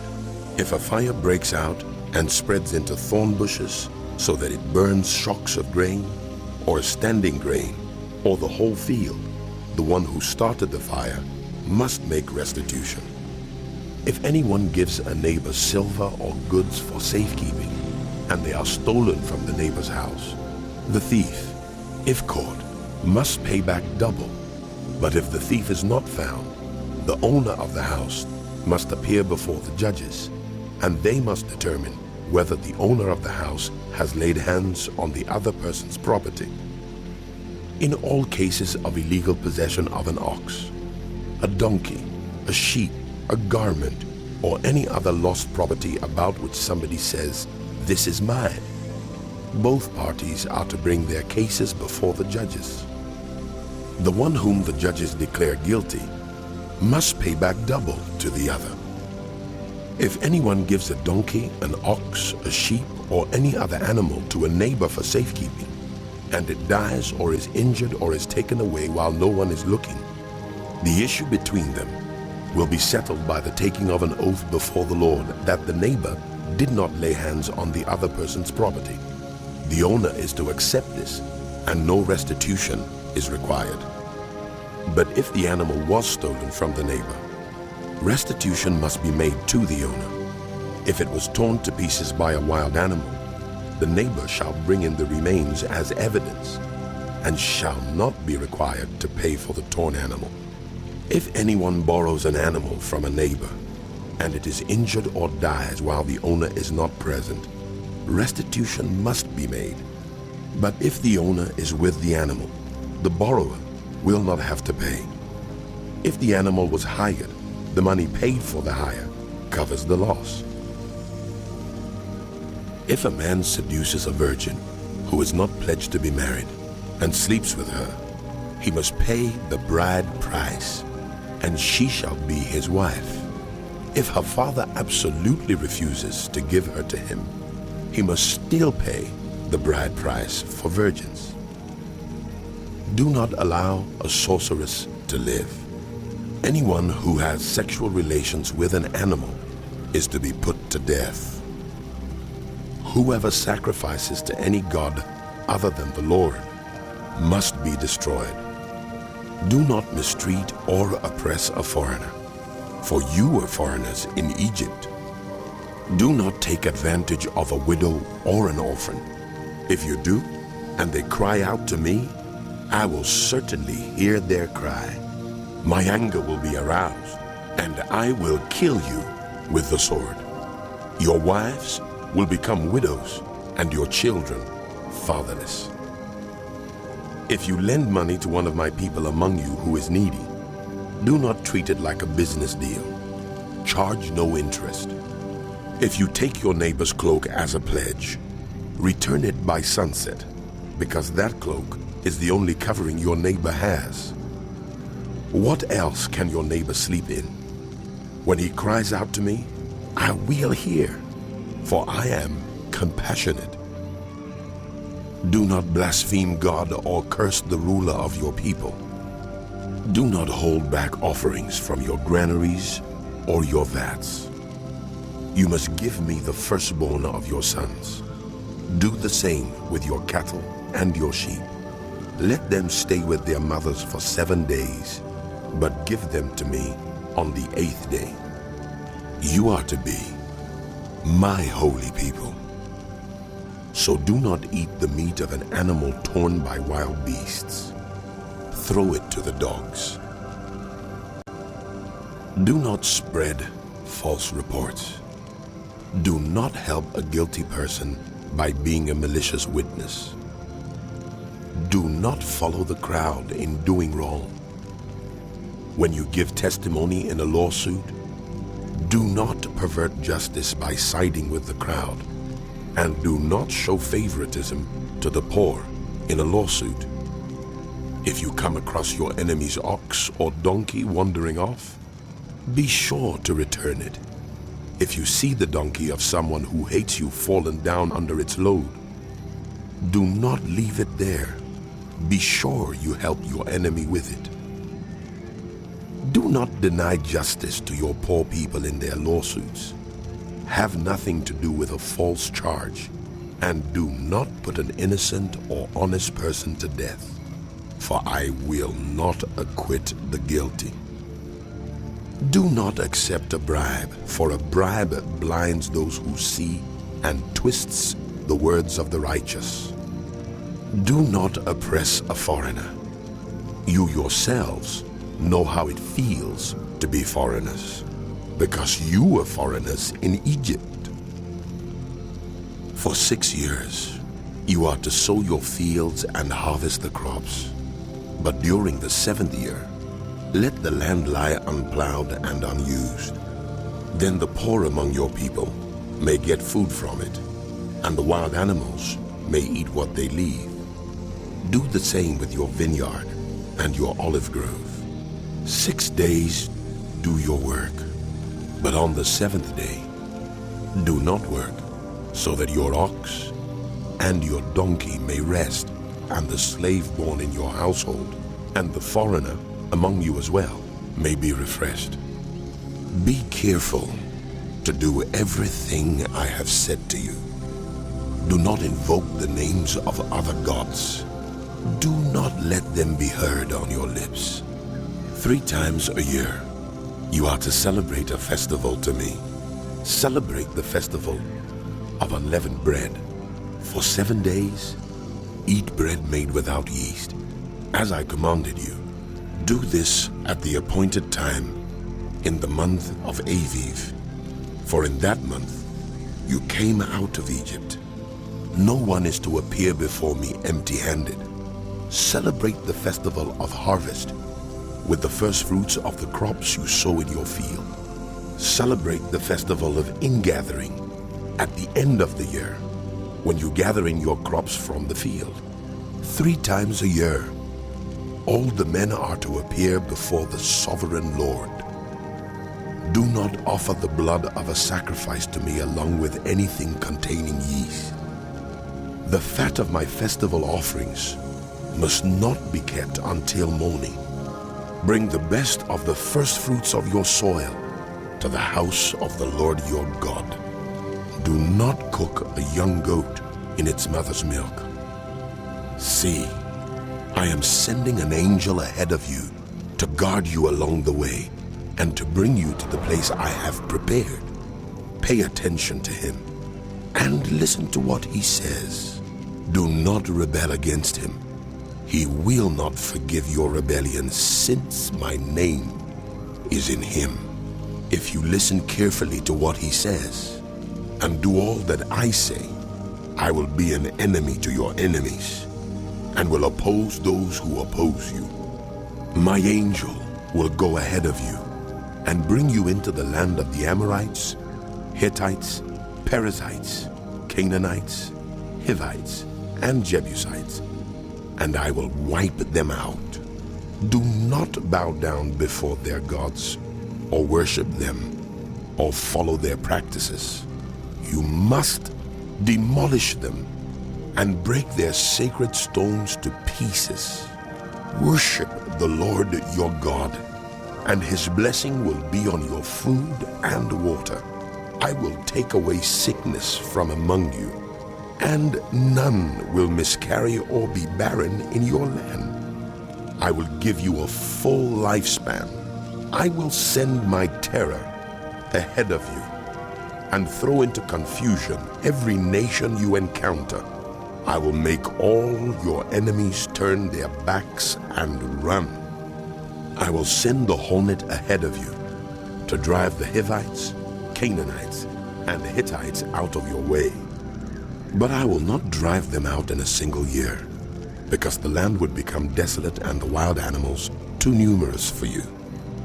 Little by little, I will drive them out before you until you have increased enough to take possession of the land. I will establish your borders from the Red Sea to the Mediterranean Sea, and from the desert to the Euphrates River. I will give into your hands the people who live in the land, and you will drive them out before you. Do not make a covenant with them or with their gods. Do not let them live in your land, or they will cause you to sin against me, because the worship of their gods will certainly be a snare to you. Then he said to Moses, Come up to the Lord, you and Aaron, Nadab and Abihu, and 70 of the elders of Israel. You are to worship at a distance, but Moses alone is to approach the Lord. The others must not come near, and the people may not come up with him. When Moses went and told the people all the Lord's words and laws, they responded with one voice, Everything the Lord has said, we will do. Moses then wrote down everything the Lord had said. He got up early the next morning and built an altar at the foot of the mountain and set up 12 stone pillars representing the 12 tribes of Israel. Then he sent young Israelite men, and they offered burnt offerings and sacrificed young bulls as fellowship offerings to the Lord. Moses took half of the blood and put it in bowls, and the other half he splashed against the altar. Then he took the book of the covenant and read it to the people. They responded, We will do everything the Lord has said. We will obey. Moses then took the blood sprinkled it on the people, and said, "This is the blood of the covenant that the Lord has made with you, in accordance with all these words." Moses and Aaron, Nadab and Abihu, and the 70 elders of Israel went up and saw the God of Israel.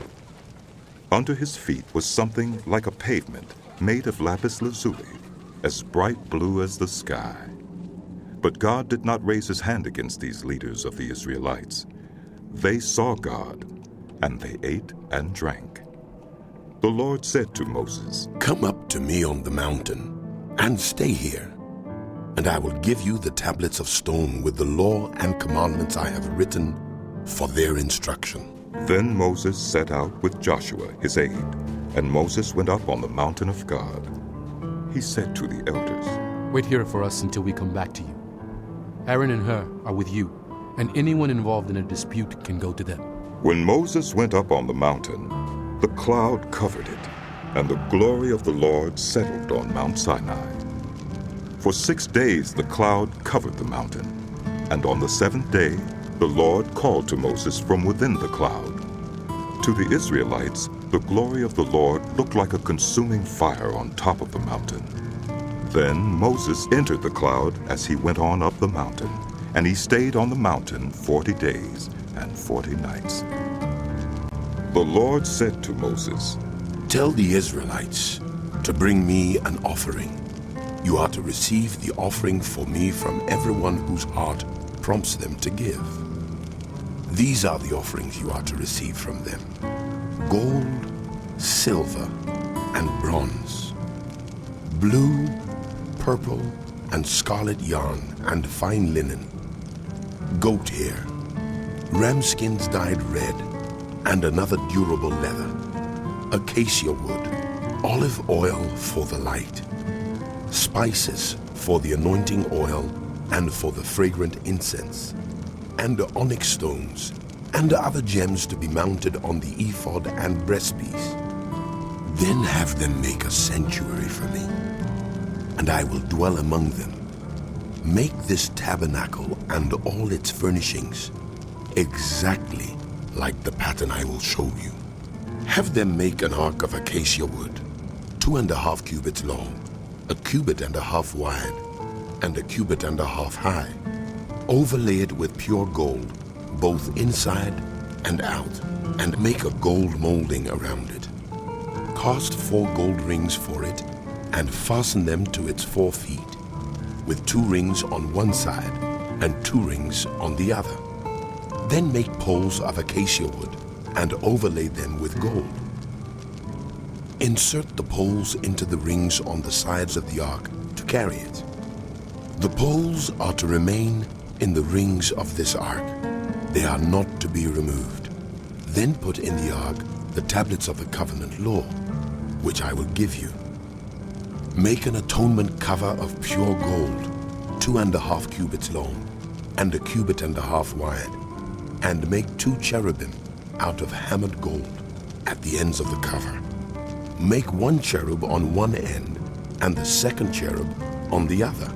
Make the cherubim of one piece with the cover at the 2 ends. The cherubim are to have their wings spread upward, overshadowing the cover with them. The cherubim are to face each other, looking toward the cover. Place the cover on top of the ark, and put in the ark the tablets of the covenant law that I will give you. There above the cover, between the 2 cherubim that are over the ark of the covenant law, I will meet with you and give you all my commands for the Israelites.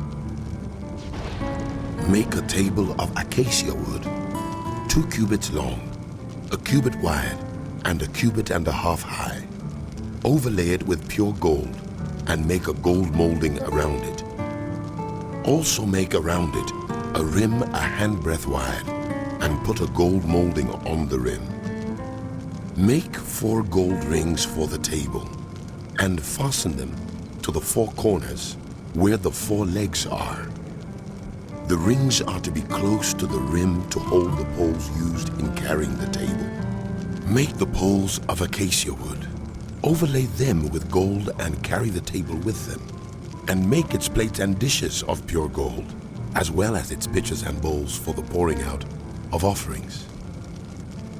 Put the bread of the presence on this table to be before me at all times. Make a lampstand of pure gold. Hammer out its base and shaft, and make its flower-like cups, buds and blossoms of one piece with them. 6 branches are to extend from the sides of the lampstand, 3 on one side and 3 on the other. 3 cups shaped like almond flowers with buds and blossoms are to be on one branch, 3 on the next branch, and the same for all 6 branches extending from the lampstand.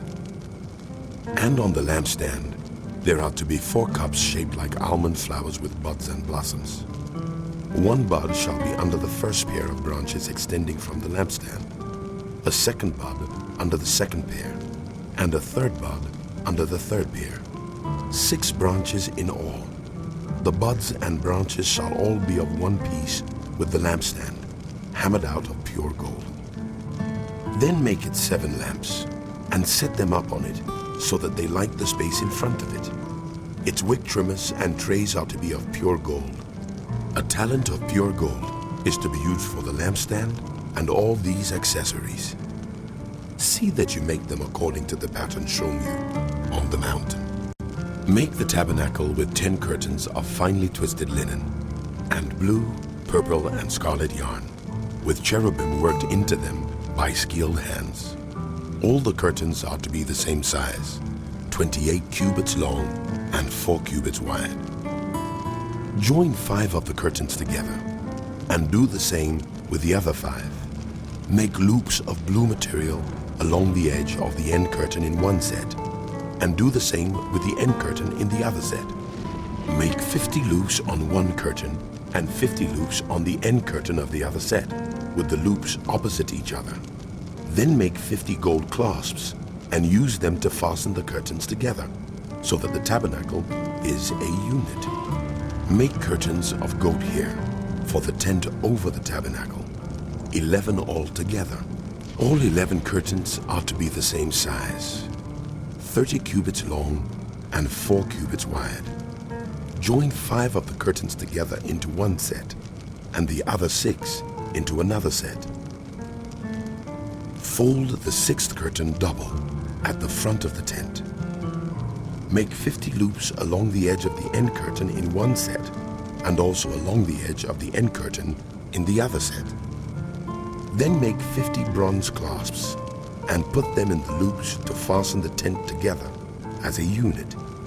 As for the additional length of the tent curtains, the half curtain that is left over is to hang down at the rear of the tabernacle. The tent curtains will be a cubit longer on both sides.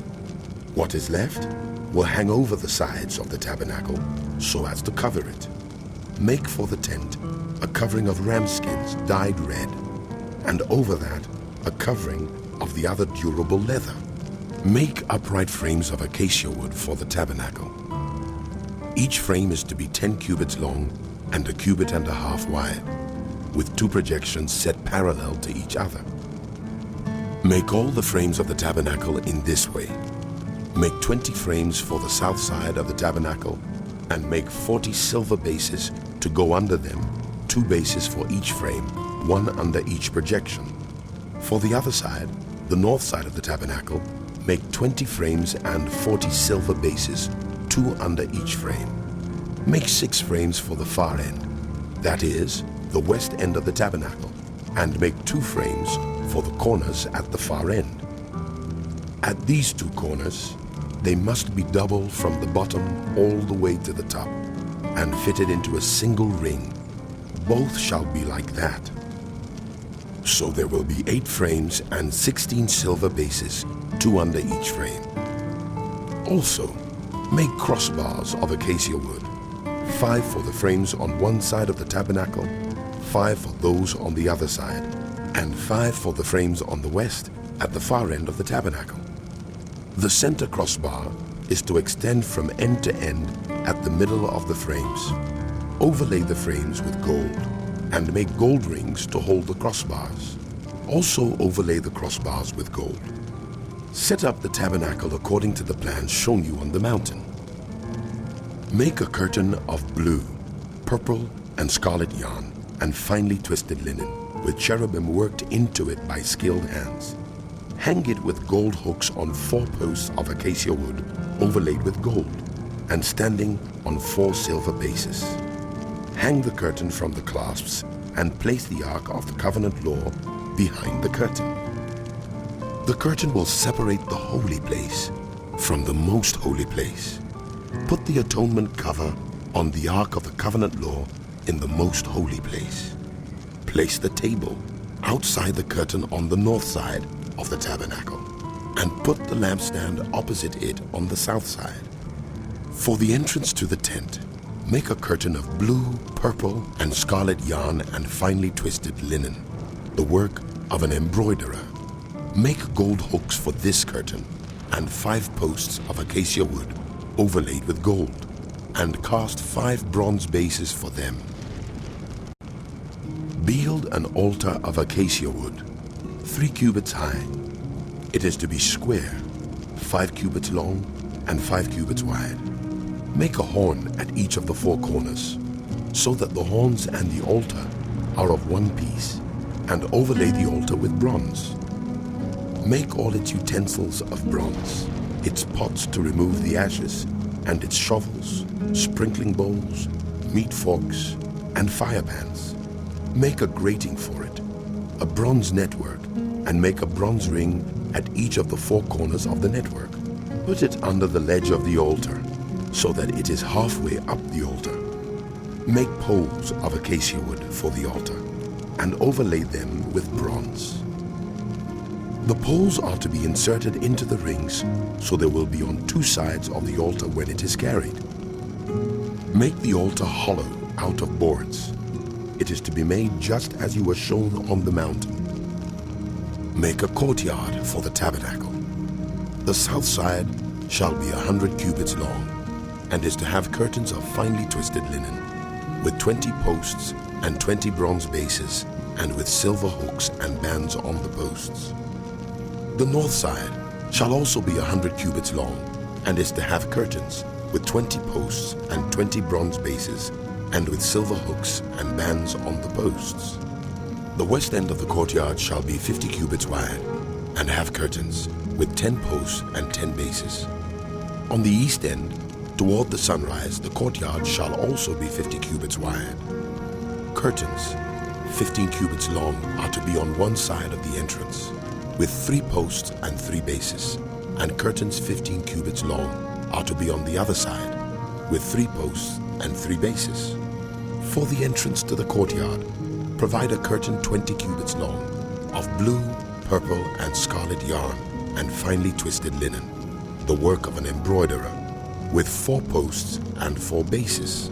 All the posts around the courtyard are to have silver bands and hooks, and bronze bases. The courtyard shall be 100 cubits long and 50 cubits wide, with curtains of finely twisted linen 5 cubits high, and with bronze bases. All the other articles used in the service of the tabernacle, whatever their function, including all the tent pegs for it, and those for the courtyard, are to be of bronze. Command the Israelites to bring you clear oil of pressed olives for the light, so that the lamps may be kept burning. In the tent of meeting outside the curtain that shields the Ark of the Covenant law, Aaron and his sons are to keep the lamps burning before the Lord from evening till morning.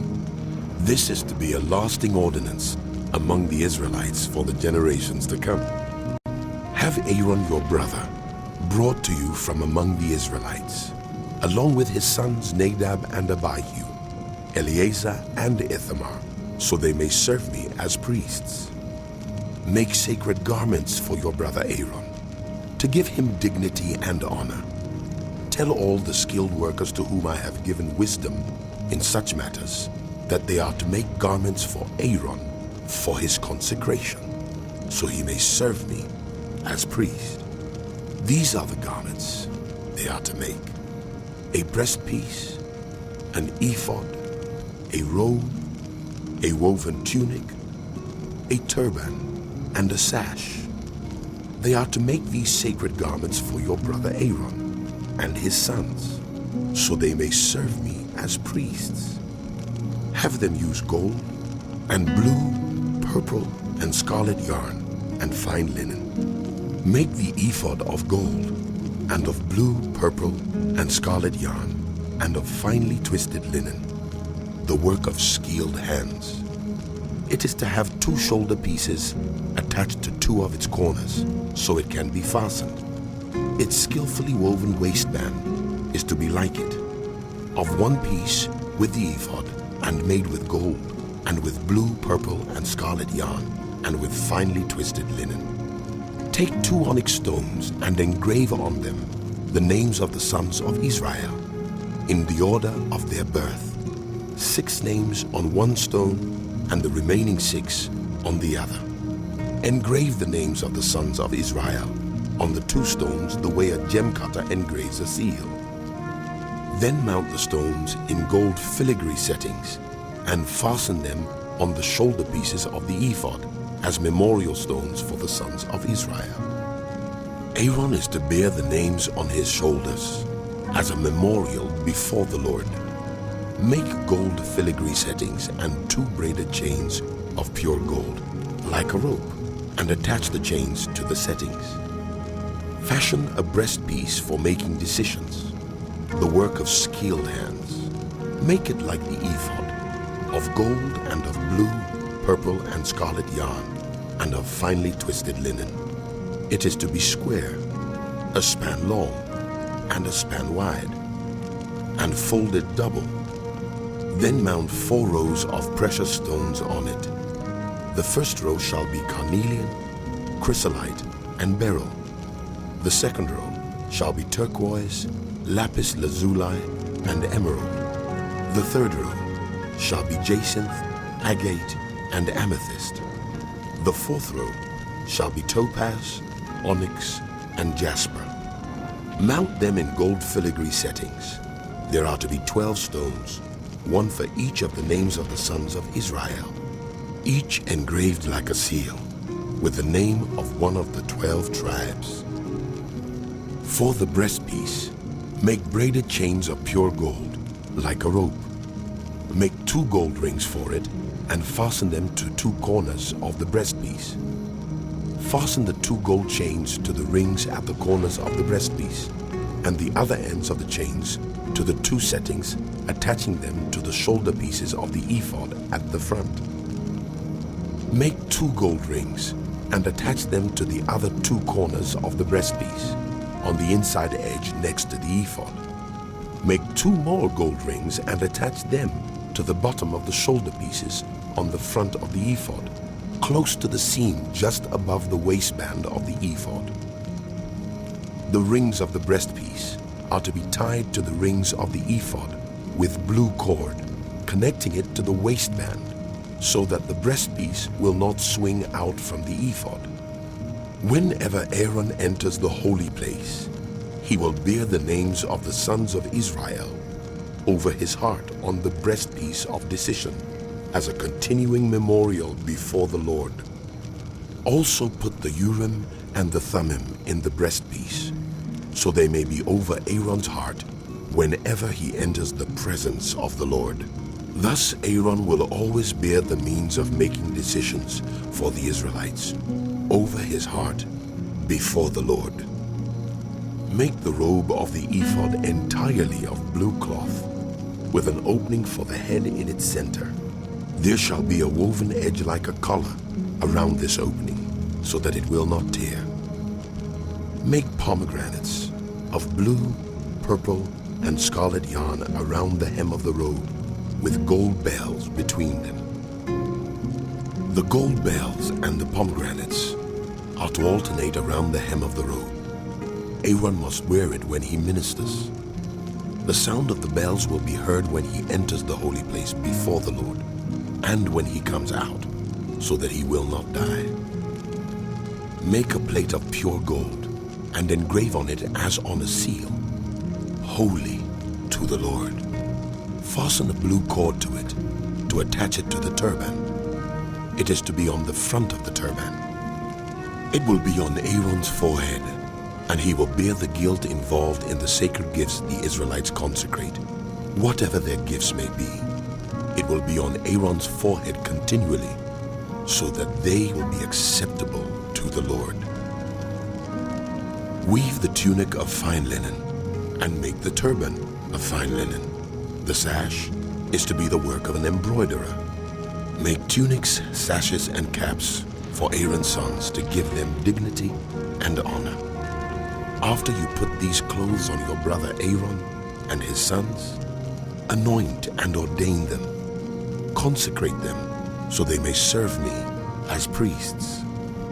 Make linen undergarments as a covering for the body, reaching from the waist to the thigh. Aaron and his sons must wear them whenever they enter the tent of meeting or approach the altar to minister in the holy place, so that they will not incur guilt and die. This is to be a lasting ordinance for Aaron and his descendants.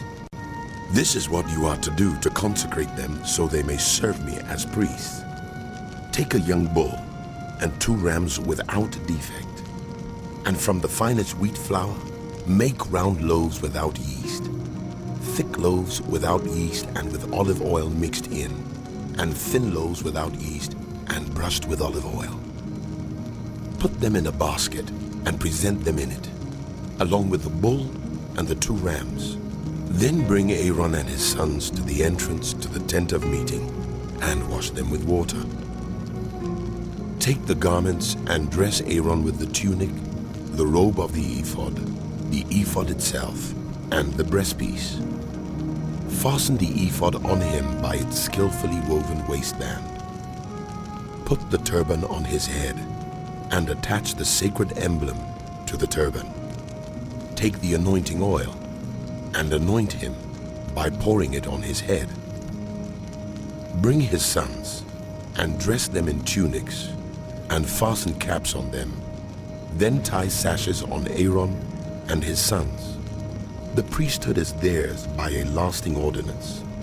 Then you shall ordain Aaron and his sons.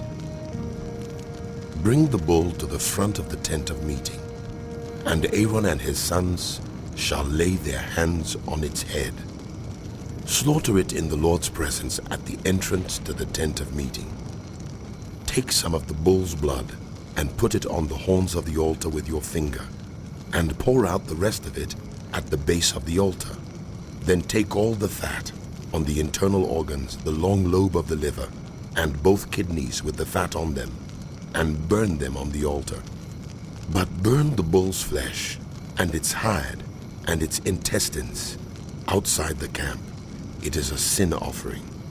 Take one of the rams, and Aaron and his sons shall lay their hands on its head. Slaughter it, and take the blood and splash it against the sides of the altar. Cut the ram into pieces, and wash the internal organs and the legs, putting them with the head and the other pieces. Then burn the entire ram on the altar. It is a burnt offering to the Lord, a pleasing aroma, a food offering presented to the Lord. Take the other ram, and Aaron and his sons shall lay their hands on its head.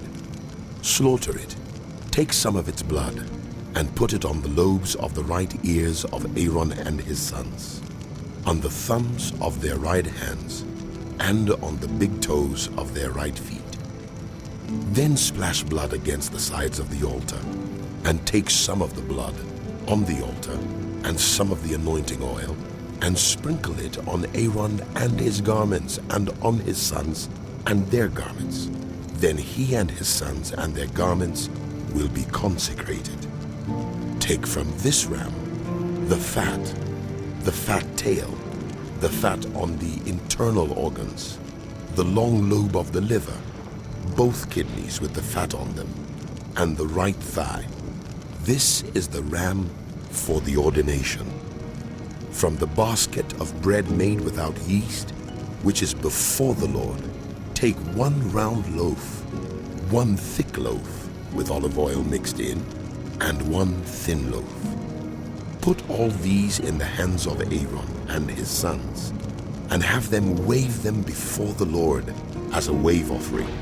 Then take them from their hands and burn them on the altar, along with the burnt offering for a pleasing aroma to the Lord, a food offering presented to the Lord.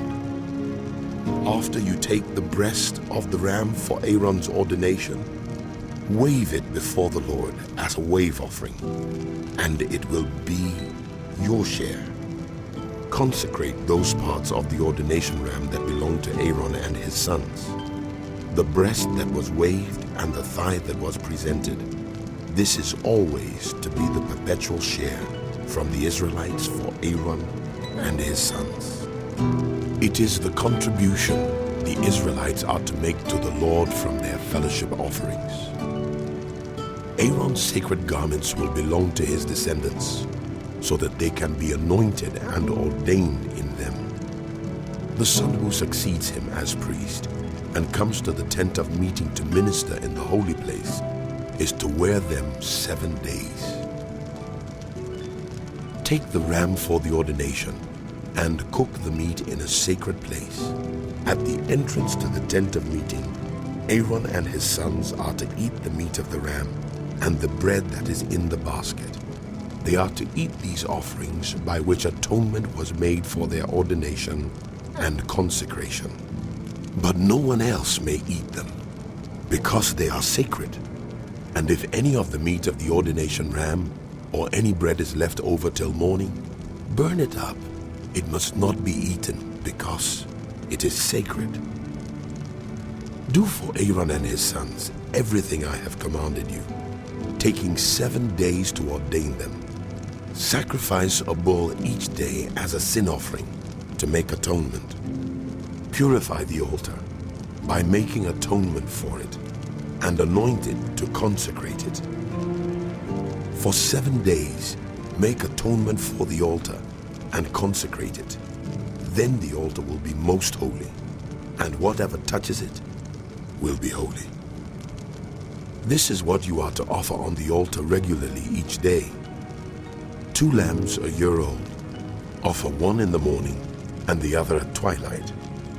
With the first lamb, offer 1/10 of an ephah of the finest flour mixed with 1/4 of a hin of oil from pressed olives, and 1/4 of a hin of wine as a drink offering. Sacrifice the other lamb at twilight with the same grain offering and its drink offering as in the morning, a pleasing aroma, a food offering presented to the Lord. For the generations to come, this burnt offering is to be made regularly at the entrance to the tent of meeting before the Lord. There I will meet you and speak to you. There also I will meet with the Israelites, and the place will be consecrated by my glory. So I will consecrate the tent of meeting and the altar, and will consecrate Aaron and his sons to serve me as priests. Then I will dwell among the Israelites and be their God. They will know that I am the Lord their God, who brought them out of Egypt so that I might dwell among them. I am the Lord their God. Make an altar of acacia wood for burning incense. It is to be square, 1 cubit long and 1 cubit wide, and 2 cubits high. Its horns of 1 piece with it. Overlay the top and all the sides and the horns with pure gold, and make a gold molding around it. Make 2 gold rings for the altar below the molding, 2 on each of the opposite sides, to hold the poles used to carry it. Make the poles of acacia wood, and overlay them with gold. Put the altar in front of the curtain that shields the Ark of the Covenant law, before the atonement cover that is over the tablets of the covenant law, where I will meet with you. Aaron must burn fragrant incense on the altar every morning when he tends the lamps. He must burn incense again when he lights the lamps at twilight, so incense will burn regularly before the Lord for the generations to come. Do not offer on this altar any other incense or any burnt offering or grain offering, and do not pour a drink offering on it. Once a year, Aaron shall make atonement on its horns.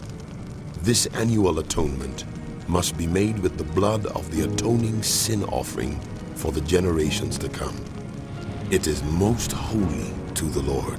Then the Lord said to Moses, When you take a census of the Israelites to count them, each one must pay the Lord a ransom for his life at the time he is counted. Then no plague will come on them when you number them. Each one who crosses over to those already counted is to give a half shekel, according to the sanctuary shekel, which weighs 20 gerahs. This half shekel is an offering to the Lord. All who cross over, those 20 years old or more, are to give an offering to the Lord. The rich are not to give more than a half shekel, and the poor are not to give less, when you make the offering to the Lord to atone for your lives. Receive the atonement money from the Israelites, and use it for the service of the tent of meeting. It will be a memorial for the Israelites before the Lord, making atonement for your lives. Then the Lord said to Moses, Make a bronze basin with its bronze stand for washing. Place it between the tent of meeting and the altar, and put water in it. Aaron and his sons are to wash their hands and feet with water from it. Whenever they enter the tent of meeting, they shall wash with water, so that they will not die. Also, when they approach the altar to minister by presenting a food offering to the Lord, they shall wash their hands and feet, so that they will not die. This is to be a lasting ordinance for Aaron and his descendants for the generations to come. Then the Lord said to Moses, Take the following fine spices: 500 shekels of liquid myrrh, half as much, that is, 250 shekels of fragrant cinnamon, 250 shekels of fragrant calamus, 500 shekels of cassia, all according to the sanctuary shekel, and a hin of olive oil. Make these into a sacred anointing oil, a fragrant blend, the work of a perfumer. It will be the sacred anointing oil. Then use it to anoint the tent of meeting, the ark of the covenant law, the table and all its articles, the lampstand and its accessories, the altar of incense, the altar of burnt offering and all its utensils, and the basin with its stand. You shall consecrate them so they will be most holy, and whatever touches them will be holy. Anoint Aaron and his sons and consecrate them so they may serve me as priests. Say to the Israelites, This is to be my sacred anointing oil for the generations to come. Do not pour it on anyone else's body, and do not make any other oil using the same formula. It is sacred, and you are to consider it sacred. Whoever makes perfume like it and puts it on anyone other than a priest must be cut off from their people. Then the Lord said to Moses, Take fragrant spices, gum resin, onycha and galbanum, and pure frankincense, all in equal amounts, and make a fragrant blend of incense, the work of a perfumer. It is to be salted and pure and sacred. Grind some of it to powder, and place it in front of the ark of the covenant law in the tent of meeting, where I will meet with you. It shall be most holy to you. Do not make any incense with this formula for yourselves. Consider it holy to the Lord. Whoever makes incense like it to enjoy its fragrance must be cut off from their people. Then the Lord said to Moses, See, I have chosen Bezalel, son of Uri, the son of Hur of the tribe of Judah, and I have filled him with the Spirit of God, with wisdom, with understanding, with knowledge, and with all kinds of skills, to make artistic designs for work in gold, silver, and bronze, to cut and set stones, to work in wood, and to engage in all kinds of crafts. Moreover, I have appointed Oholiab, son of Ahisamach, of the tribe of Dan, to help him. Also I have given ability to all the skilled workers to make everything I have commanded you: the tent of meeting, the ark of the covenant law, with the atonement cover on it, and all the other furnishings of the tent, the table and its articles, the pure gold lampstand, and all its accessories, the altar of incense, the altar of burnt offering, and all its utensils, the basin with its stand, and also the woven garments, both the sacred garments for Aaron the priest, and the garments for his sons when they serve as priests, and the anointing oil, and fragrant incense for the holy place. They are to make them just as I commanded you. Then the Lord said to Moses, Say to the Israelites, you must observe my Sabbaths.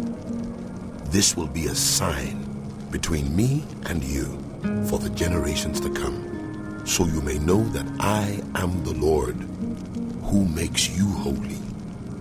Observe the Sabbath, because it is holy to you. Anyone who desecrates it is to be put to death.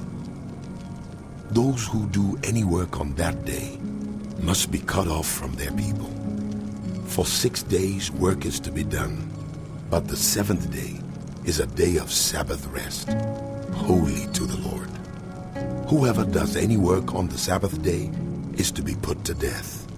The Israelites are to observe the Sabbath, celebrating it for the generations to come as a lasting covenant. It will be a sign between me and the Israelites forever. For in 6 days the Lord made the heavens and the earth, and on the seventh day he abstained from work and rested. When the Lord finished speaking to Moses on Mount Sinai, he gave him the 2 tablets of the covenant law, the tablets of stone inscribed by the finger of God. When the people saw that Moses was so long in coming down from the mountain, they gathered around Aaron and said, Come, make us gods who will go before us. As for this fellow Moses who brought us up out of Egypt, we don't know what has happened to him. Aaron answered them, Take off the gold earrings that your wives, your sons, and your daughters are wearing, and bring them to me. So all the people took off their earrings and brought them to Aaron. He took what they handed him and made it into an idol, cast in the shape of a calf, fashioning it with a tool. Then they said, These are your gods, Israel, who brought you up out of Egypt. When Aaron saw this, he built an altar in front of the calf and announced, Tomorrow there will be a festival to the Lord. So the next day the people rose early and sacrificed burnt offerings and presented fellowship offerings. Afterward, they sat down to eat and drink and got up to indulge in revelry. Then the Lord said to Moses, Go down, because your people whom you brought up out of Egypt have become corrupt.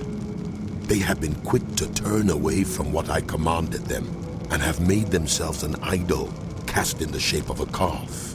They have bowed down to it and sacrificed to it, and have said, These are your gods, Israel, who brought you up out of Egypt.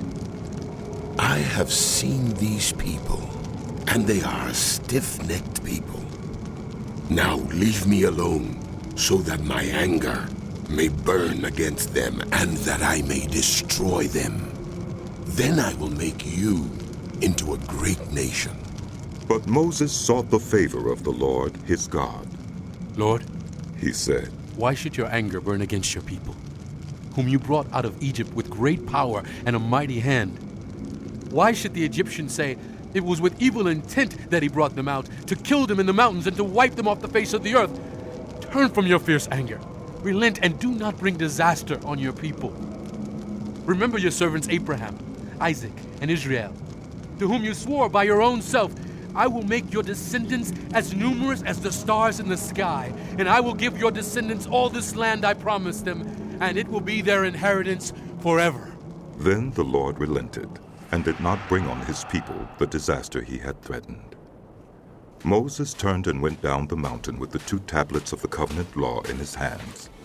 They were inscribed on both sides, front and back. The tablets were the work of God.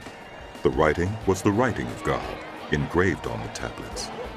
When Joshua heard the noise of the people shouting, he said to Moses, "There is the sound of war in the camp." Moses replied, "It is not the sound of victory. It is not the sound of defeat. It is the sound of singing that I hear." When Moses approached the camp and saw the calf and the dancing, his anger burned, and he threw the tablets out of his hands, breaking them to pieces at the foot of the mountain. And he took the calf they had made and burned it in the fire. Then he ground it to powder, scattered it on the water, and made the Israelites drink it. He said to Aaron, "What did these people do to you, that you led them into such great sin?" "Do not be angry, my lord," Aaron answered. "You know how prone these people are to evil. They said to me, 'Make us gods who will go before us.' As for this fellow Moses who brought us up out of Egypt, we do not know what has happened to him." So I told them, 'Whoever has any gold jewelry, take it off.' Then they gave me the gold, and I threw it into the fire, and out came this calf." Moses saw that the people were running wild, and that Aaron had let them get out of control, and so become a laughingstock to their enemies. So he stood at the entrance to the camp and said, "Whoever is for the Lord, come to me." And all the Levites rallied to him. Then he said to them, "This is what the Lord, the God of Israel, says. Each man strap a sword to his side. Go back and forth through the camp from one end to the other, each killing his brother and friend and neighbor." The Levites did as Moses commanded, and that day about 3,000 of the people died. Then Moses said, "You have been set apart to the Lord today, for you were against your own sons and brothers, and he has blessed you this day." The next day, Moses said to the people, "You have committed a great sin. But now I will go up to the Lord. Perhaps I can make atonement for your sin." So Moses went back to the Lord and said, "Oh, what a great sin these people have committed. They have made themselves gods of gold. But now, please forgive their sin. But if not, then blot me out of the book you have written." The Lord replied to Moses, "Whoever has sinned against me, I will blot out of my book. Now go, lead the people to the place I spoke of, and my angel will go before you. However, when the time comes for me to punish, I will punish them for their sin." And the Lord struck the people with a plague because of what they did with the calf Aaron had made. Then the Lord said to Moses, "Leave this place, you and the people you brought up out of Egypt, and go up to the land I promised on oath to Abraham, Isaac, and Jacob, saying, 'I will give it to your descendants.' I will send an angel before you and drive out the Canaanites, Amorites, Hittites, Perizzites, Hivites, and Jebusites. Go up to the land flowing with milk and honey. But I will not go with you, because you are a stiff-necked people, and I might destroy you on the way."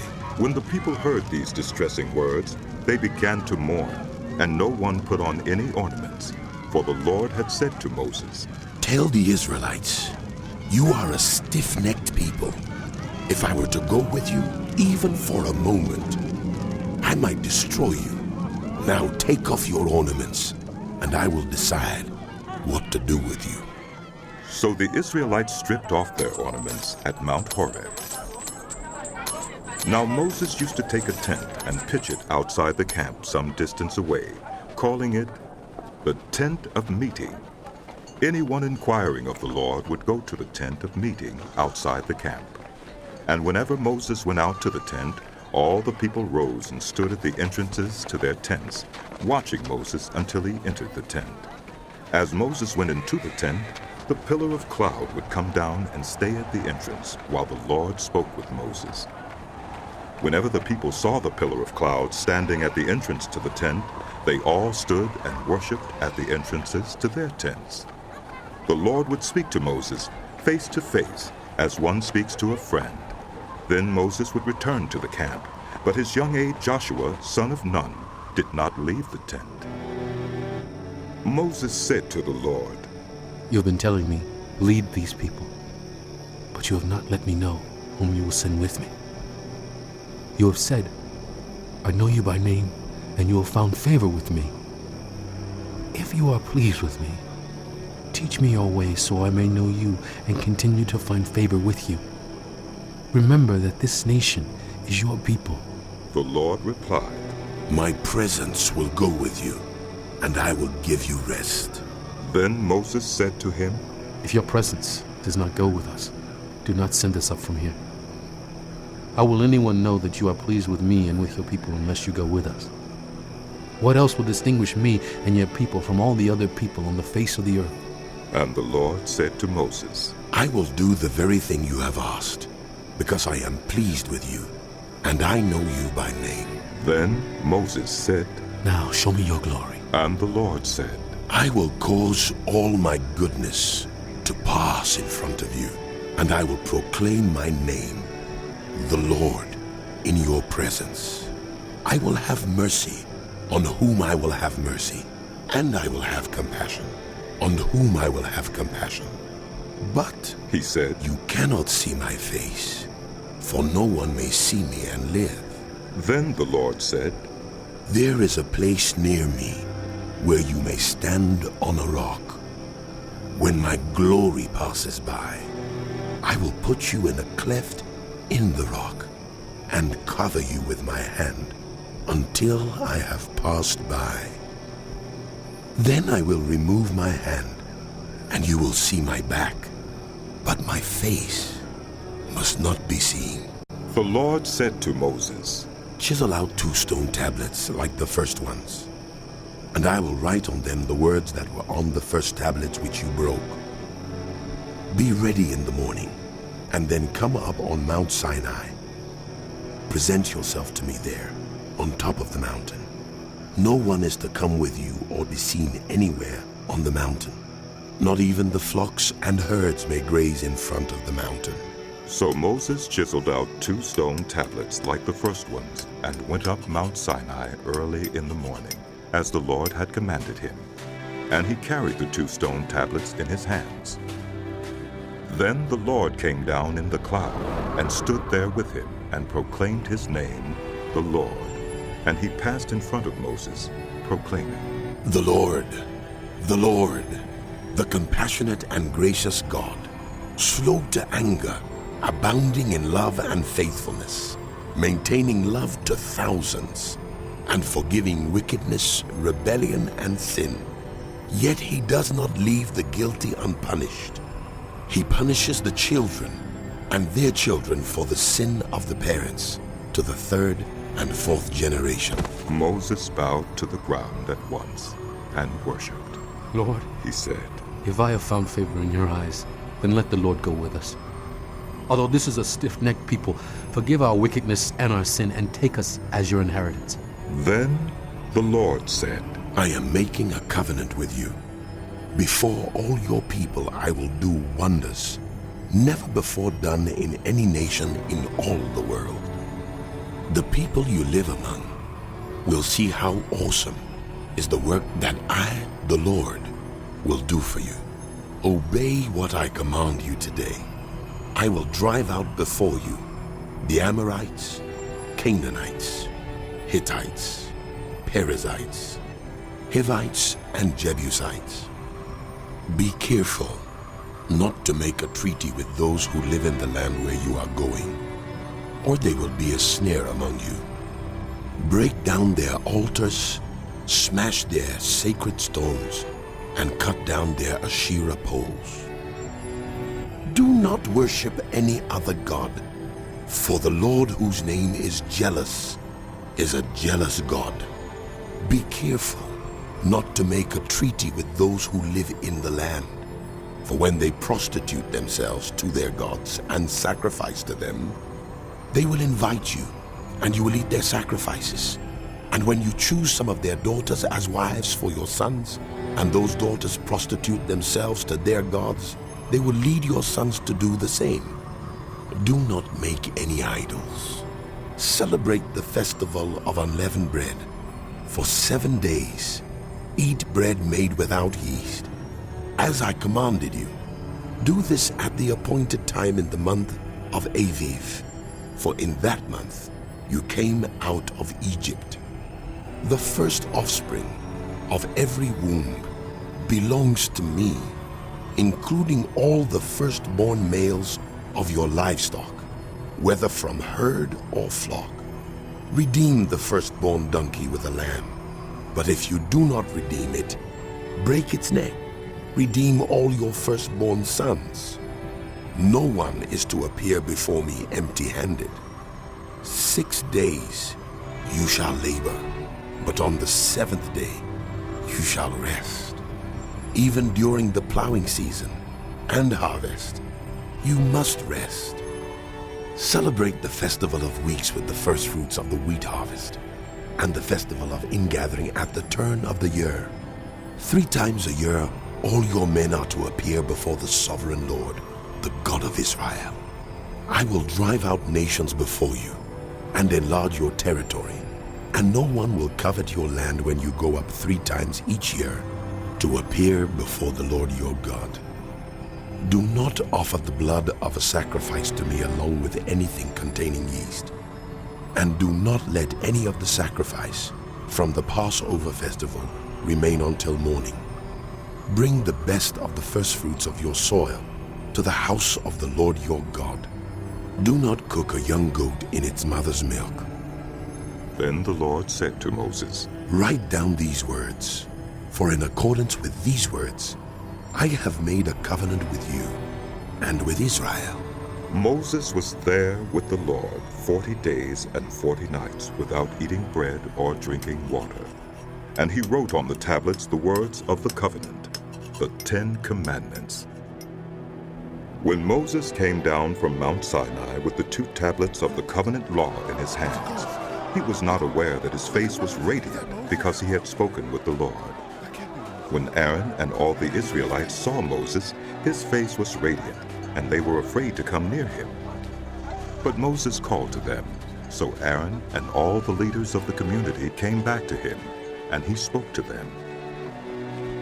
Afterward, all the Israelites came near him, and he gave them all the commands the Lord had given him on Mount Sinai.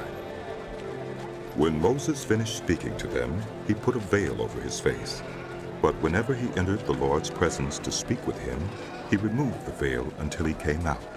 And when he came out and told the Israelites what he had been commanded, they saw that his face was radiant. Then Moses would put the veil back over his face until he went in to speak with the Lord. Moses assembled the whole Israelite community and said to them, These are the things the Lord has commanded you to do. For 6 days work is to be done, but the 7th day shall be your holy day, a day of Sabbath rest to the Lord. Whoever does any work on it is to be put to death. Do not light a fire in any of your dwellings on the Sabbath day. Moses said to the whole Israelite community, This is what the Lord has commanded. From what you have, take an offering for the Lord.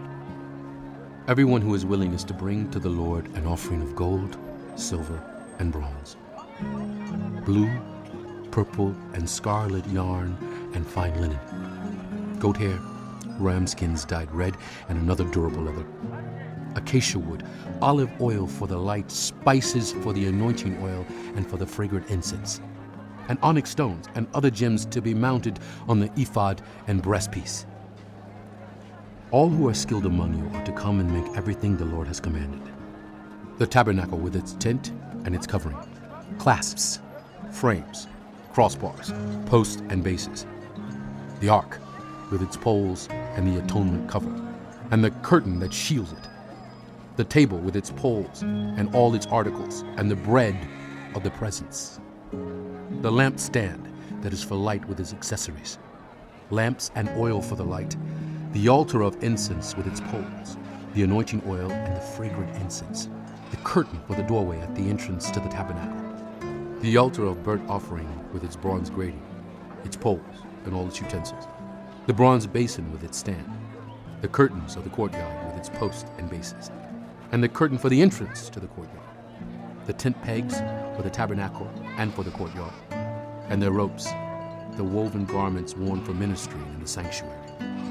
Both the sacred garments for Aaron the priest, and the garments for his sons when they serve as priests. Then the whole Israelite community withdrew from Moses' presence, and everyone who was willing and whose heart moved them came and brought an offering to the Lord for the work on the tent of meeting, for all its service, and for the sacred garments. All who were willing, men and women alike, came and brought gold jewelry of all kinds, brooches, earrings, rings, and ornaments. They all presented their gold as a wave offering to the Lord. Everyone who had blue, purple, or scarlet yarn, or fine linen, or goat hair, ram skins dyed red, or the other durable leather, brought them. Those presenting an offering of silver or bronze brought it as an offering to the Lord, and everyone who had acacia wood for any part of the work brought it. Every skilled woman spun with her hands and brought what she had spun, blue, purple, or scarlet yarn, or fine linen, and all the women who were willing and had the skill spun the goat hair. The leaders brought onyx stones and other gems to be mounted on the ephod and breastpiece. They also brought spices and olive oil for the light, and for the anointing oil, and for the fragrant incense. All the Israelite men and women who were willing brought to the Lord freewill offerings for all the work the Lord through Moses had commanded them to do. Then Moses said to the Israelites, See, the Lord has chosen Bezalel, son of Uri, the son of Hur, of the tribe of Judah, and he has filled him with the Spirit of God, with wisdom, with understanding, with knowledge, and with all kinds of skills, to make artistic designs for work in gold, silver, and bronze, to cut and set stones, to work in wood, and to engage in all kinds of artistic crafts. And he has given both him and Aholiab, son of Ahisamach, of the tribe of Dan, the ability to teach others. He has filled them with skill to do all kinds of work as engravers, designers, embroiderers in blue, purple, and scarlet yarn, and fine linen, and weavers, all of them skilled workers and designers. So Bezalel, Aholiab, and every skilled person to whom the Lord has given skill and ability to know how to carry out all the work of constructing the sanctuary are to do the work just as the Lord has commanded. Then Moses summoned Bezalel and Aholiab and every skilled person to whom the Lord had given ability and who was willing to come and do the work. They received from Moses all the offerings the Israelites had brought to carry out the work of constructing the sanctuary. And the people continued to bring freewill offerings morning after morning. So all the skilled workers who were doing all the work on the sanctuary left what they were doing and said to Moses, The people are bringing more than enough for doing the work the Lord commanded to be done. Then Moses gave an order, and they sent this word throughout the camp. No man or woman is to make anything else as an offering for the sanctuary. And so the people were restrained from bringing more, because what they already had was more than enough to do all the work. All those who were skilled among the workers made the tabernacle with 10 curtains of finely twisted linen, and blue, purple, and scarlet yarn, with cherubim worked into them by expert hands. All the curtains were the same size, 28 cubits long and 4 cubits wide. They joined 5 of the curtains together and did the same with the other 5. Then they made loops of blue material along the edge of the end curtain in one set, and the same was done with the end curtain in the other set. They also made 50 loops on one curtain, and 50 loops on the end curtain of the other set, with the loops opposite each other. Then they made 50 gold clasps and used them to fasten the 2 sets of curtains together, so that the tabernacle was a unit. They made curtains of goat hair for the tent over the tabernacle, 11 altogether. All 11 curtains were the same size, 30 cubits long and 4 cubits wide. They joined 5 of the curtains into one set, and the other 6 into another set. Then they made 50 loops along the edge of the end curtain in one set, and also along the edge of the end curtain in the other set. They made 50 bronze clasps to fasten the tent together as a unit. Then they made for the tent a covering of ram skins dyed red, and over that a covering of the other durable leather. They made upright frames of acacia wood for the tabernacle. Each frame was 10 cubits long and 1.5 cubits wide, with 2 projections set parallel to each other. They made all the frames of the tabernacle in this way. They made 20 frames for the south side of the tabernacle and made 40 silver bases to go under them, 2 bases for each frame, 1 under each projection. For the other side, the north side of the tabernacle, they made 20 frames and 40 silver bases, 2 under each frame. They made 6 frames for the far end, that is, the west end of the tabernacle, and 2 frames were made for the corners of the tabernacle at the far end. At these 2 corners, the frames were double from the bottom all the way to the top and fitted into a single ring. Both were made alike, so there were 8 frames and 16 silver bases, 2 under each frame. They also made crossbars of acacia wood, 5 for the frames on one side of the tabernacle, 5 for those on the other side, and 5 for the frames on the west, at the far end of the tabernacle. They made the center crossbar so that it extended from end to end at the middle of the frames. They overlaid the frames with gold and made gold rings to hold the crossbars. They also overlaid the crossbars with gold. They made the curtain of blue, purple, and scarlet yarn and finely twisted linen, with cherubim worked into it by expert hands. They made 4 posts of acacia wood for it and overlaid them with gold. They made gold hooks for them and cast their 4 silver bases.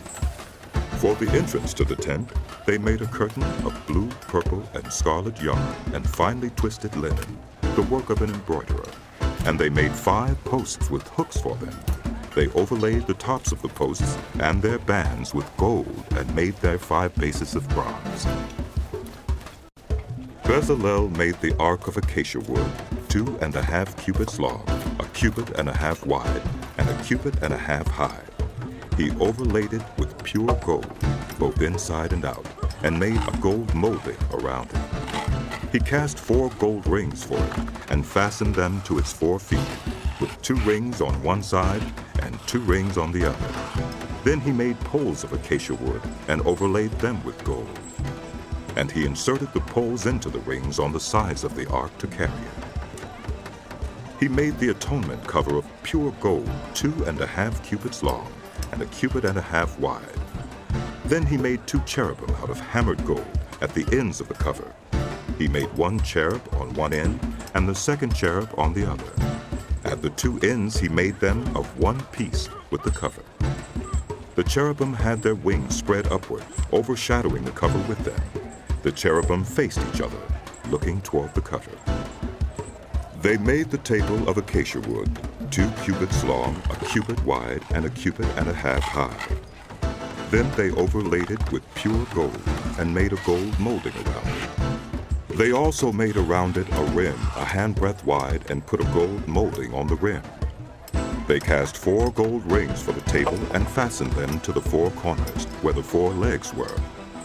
The rings were put close to the rim to hold the poles used in carrying the table.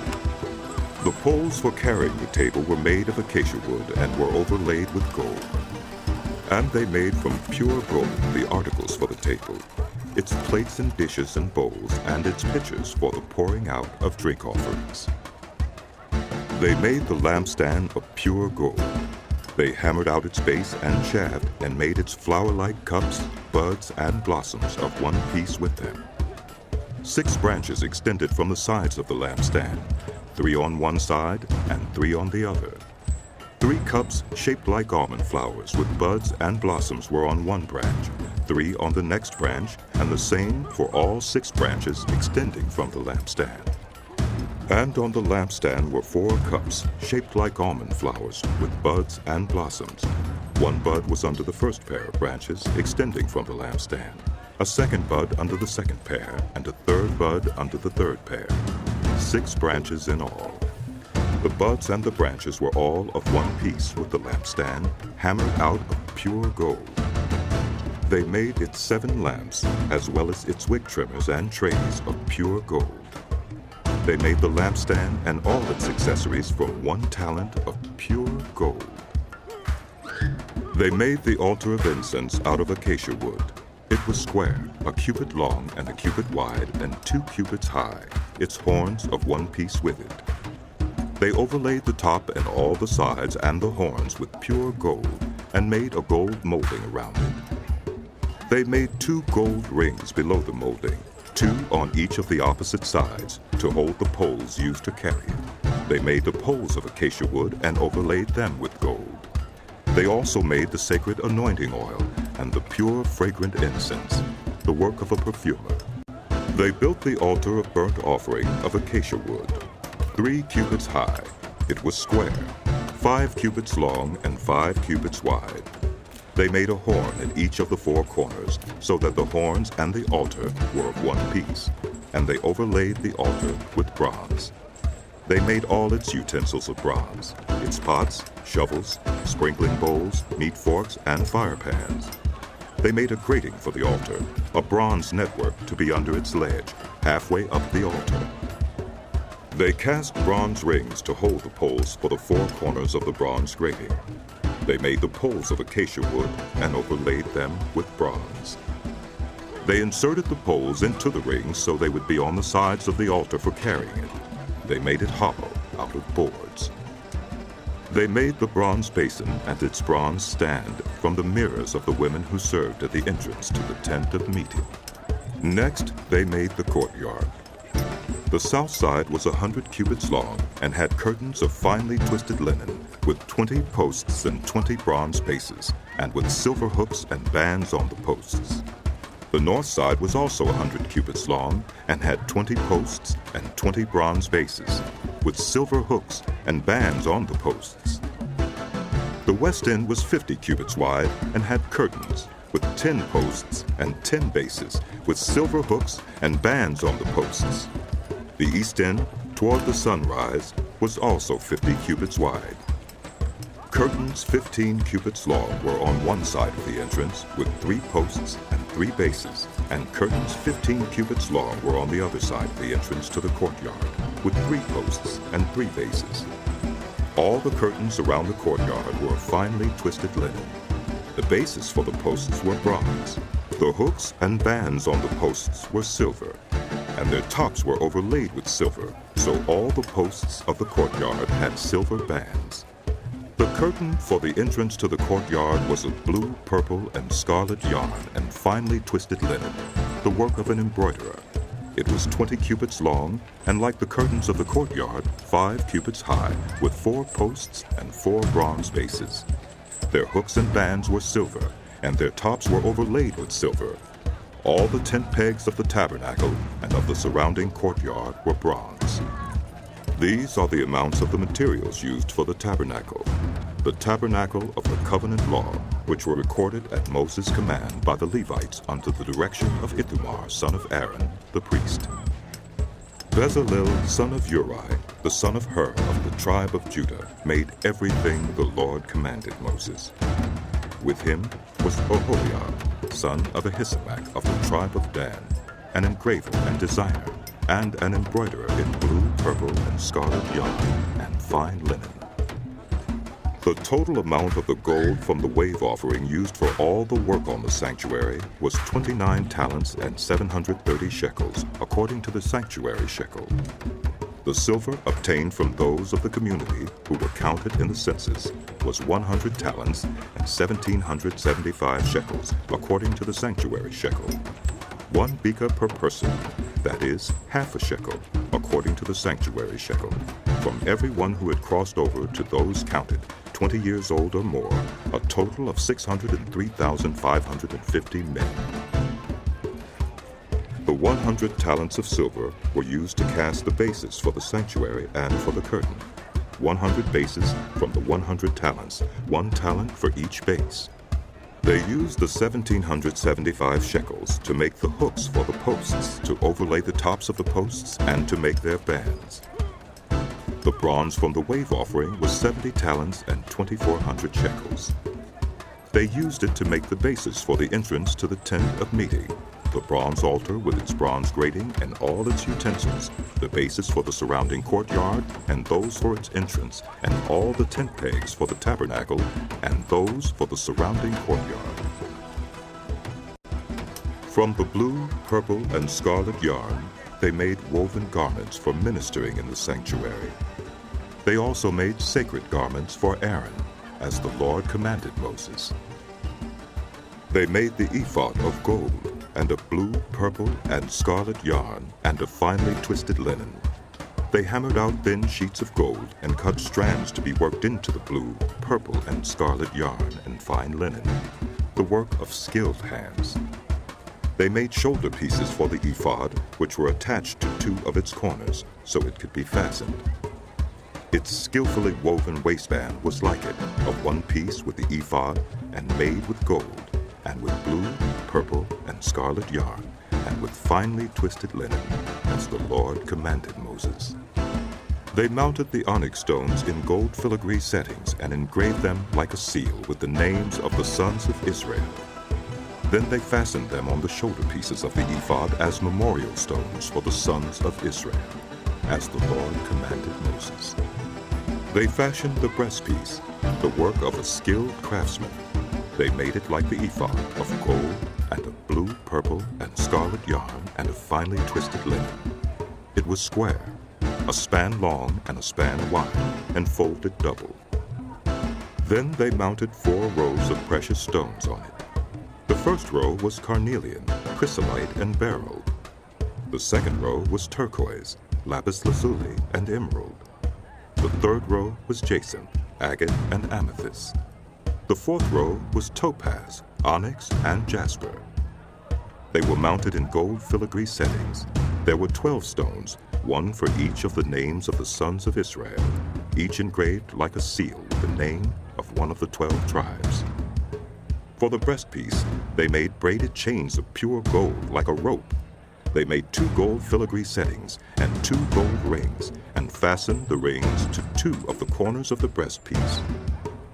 They fastened the 2 gold chains to the rings at the corners of the breastpiece, and the other ends of the chains to the 2 settings, attaching them to the shoulder pieces of the ephod at the front.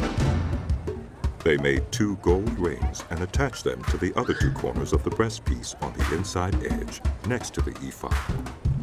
Then they made 2 more gold rings and attached them to the bottom of the shoulder pieces on the front of the ephod, close to the seam, just above the waistband of the ephod. They tied the rings of the breastpiece to the rings of the ephod with blue cord, connecting it to the waistband, so that the breastpiece would not swing out from the ephod, as the Lord commanded Moses. They made the robe of the ephod entirely of blue cloth, the work of a weaver, with an opening in the center of the robe, like the opening of a collar, and a band around this opening so that it would not tear.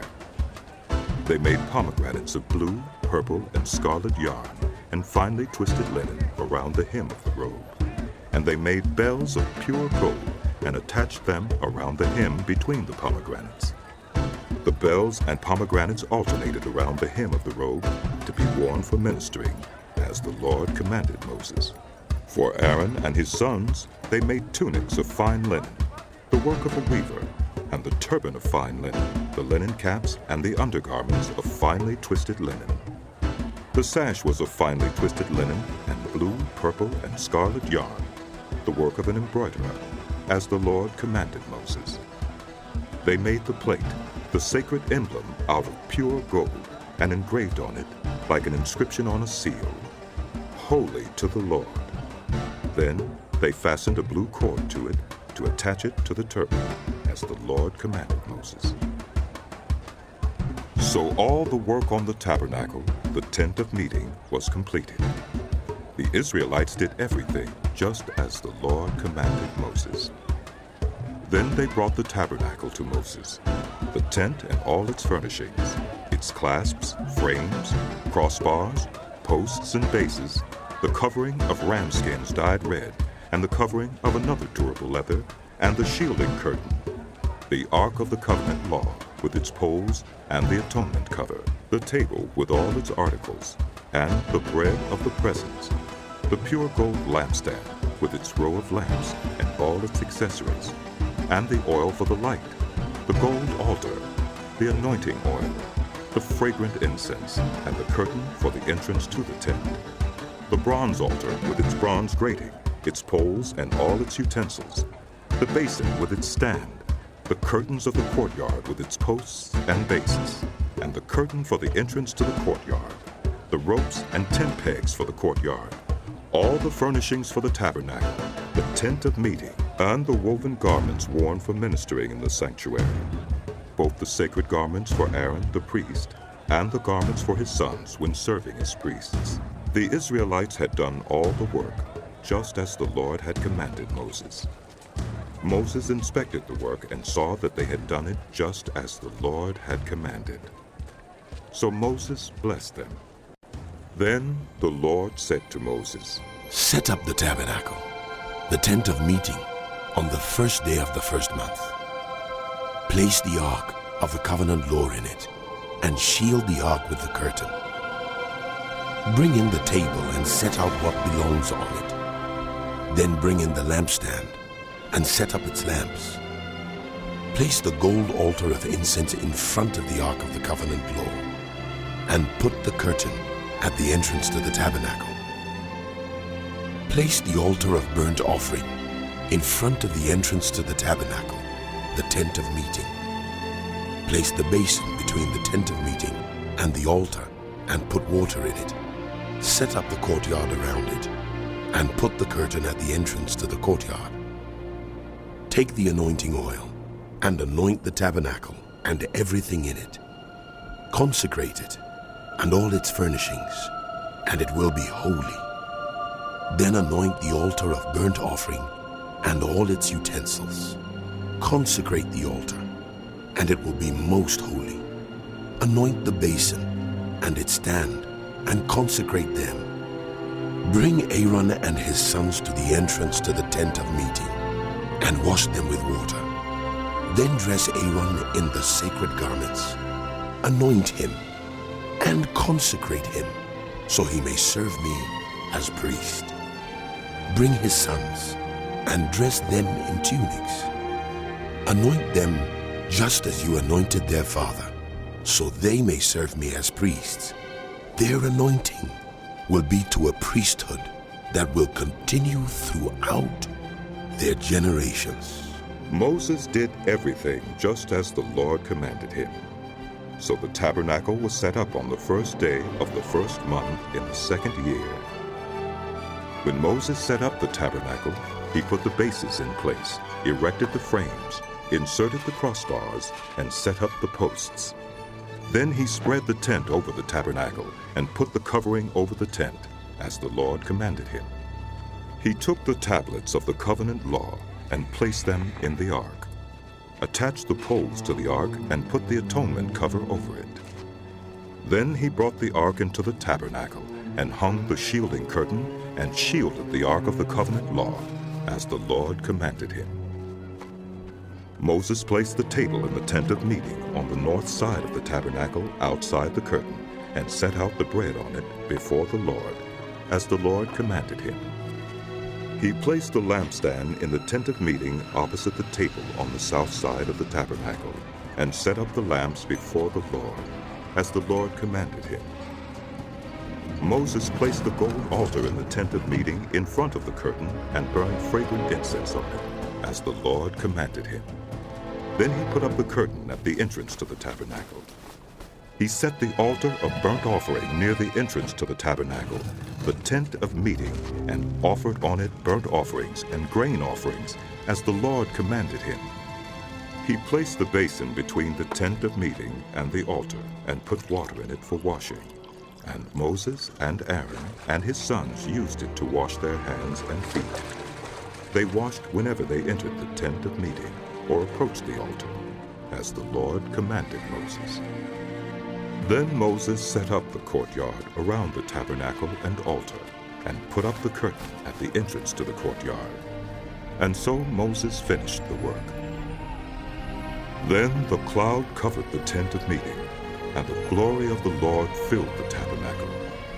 Moses could not enter the tent of meeting because the cloud had settled on it, and the glory of the Lord filled the tabernacle. In all the travels of the Israelites, whenever the cloud lifted from above the tabernacle, they would set out. But if the cloud did not lift, they did not set out until the day it lifted.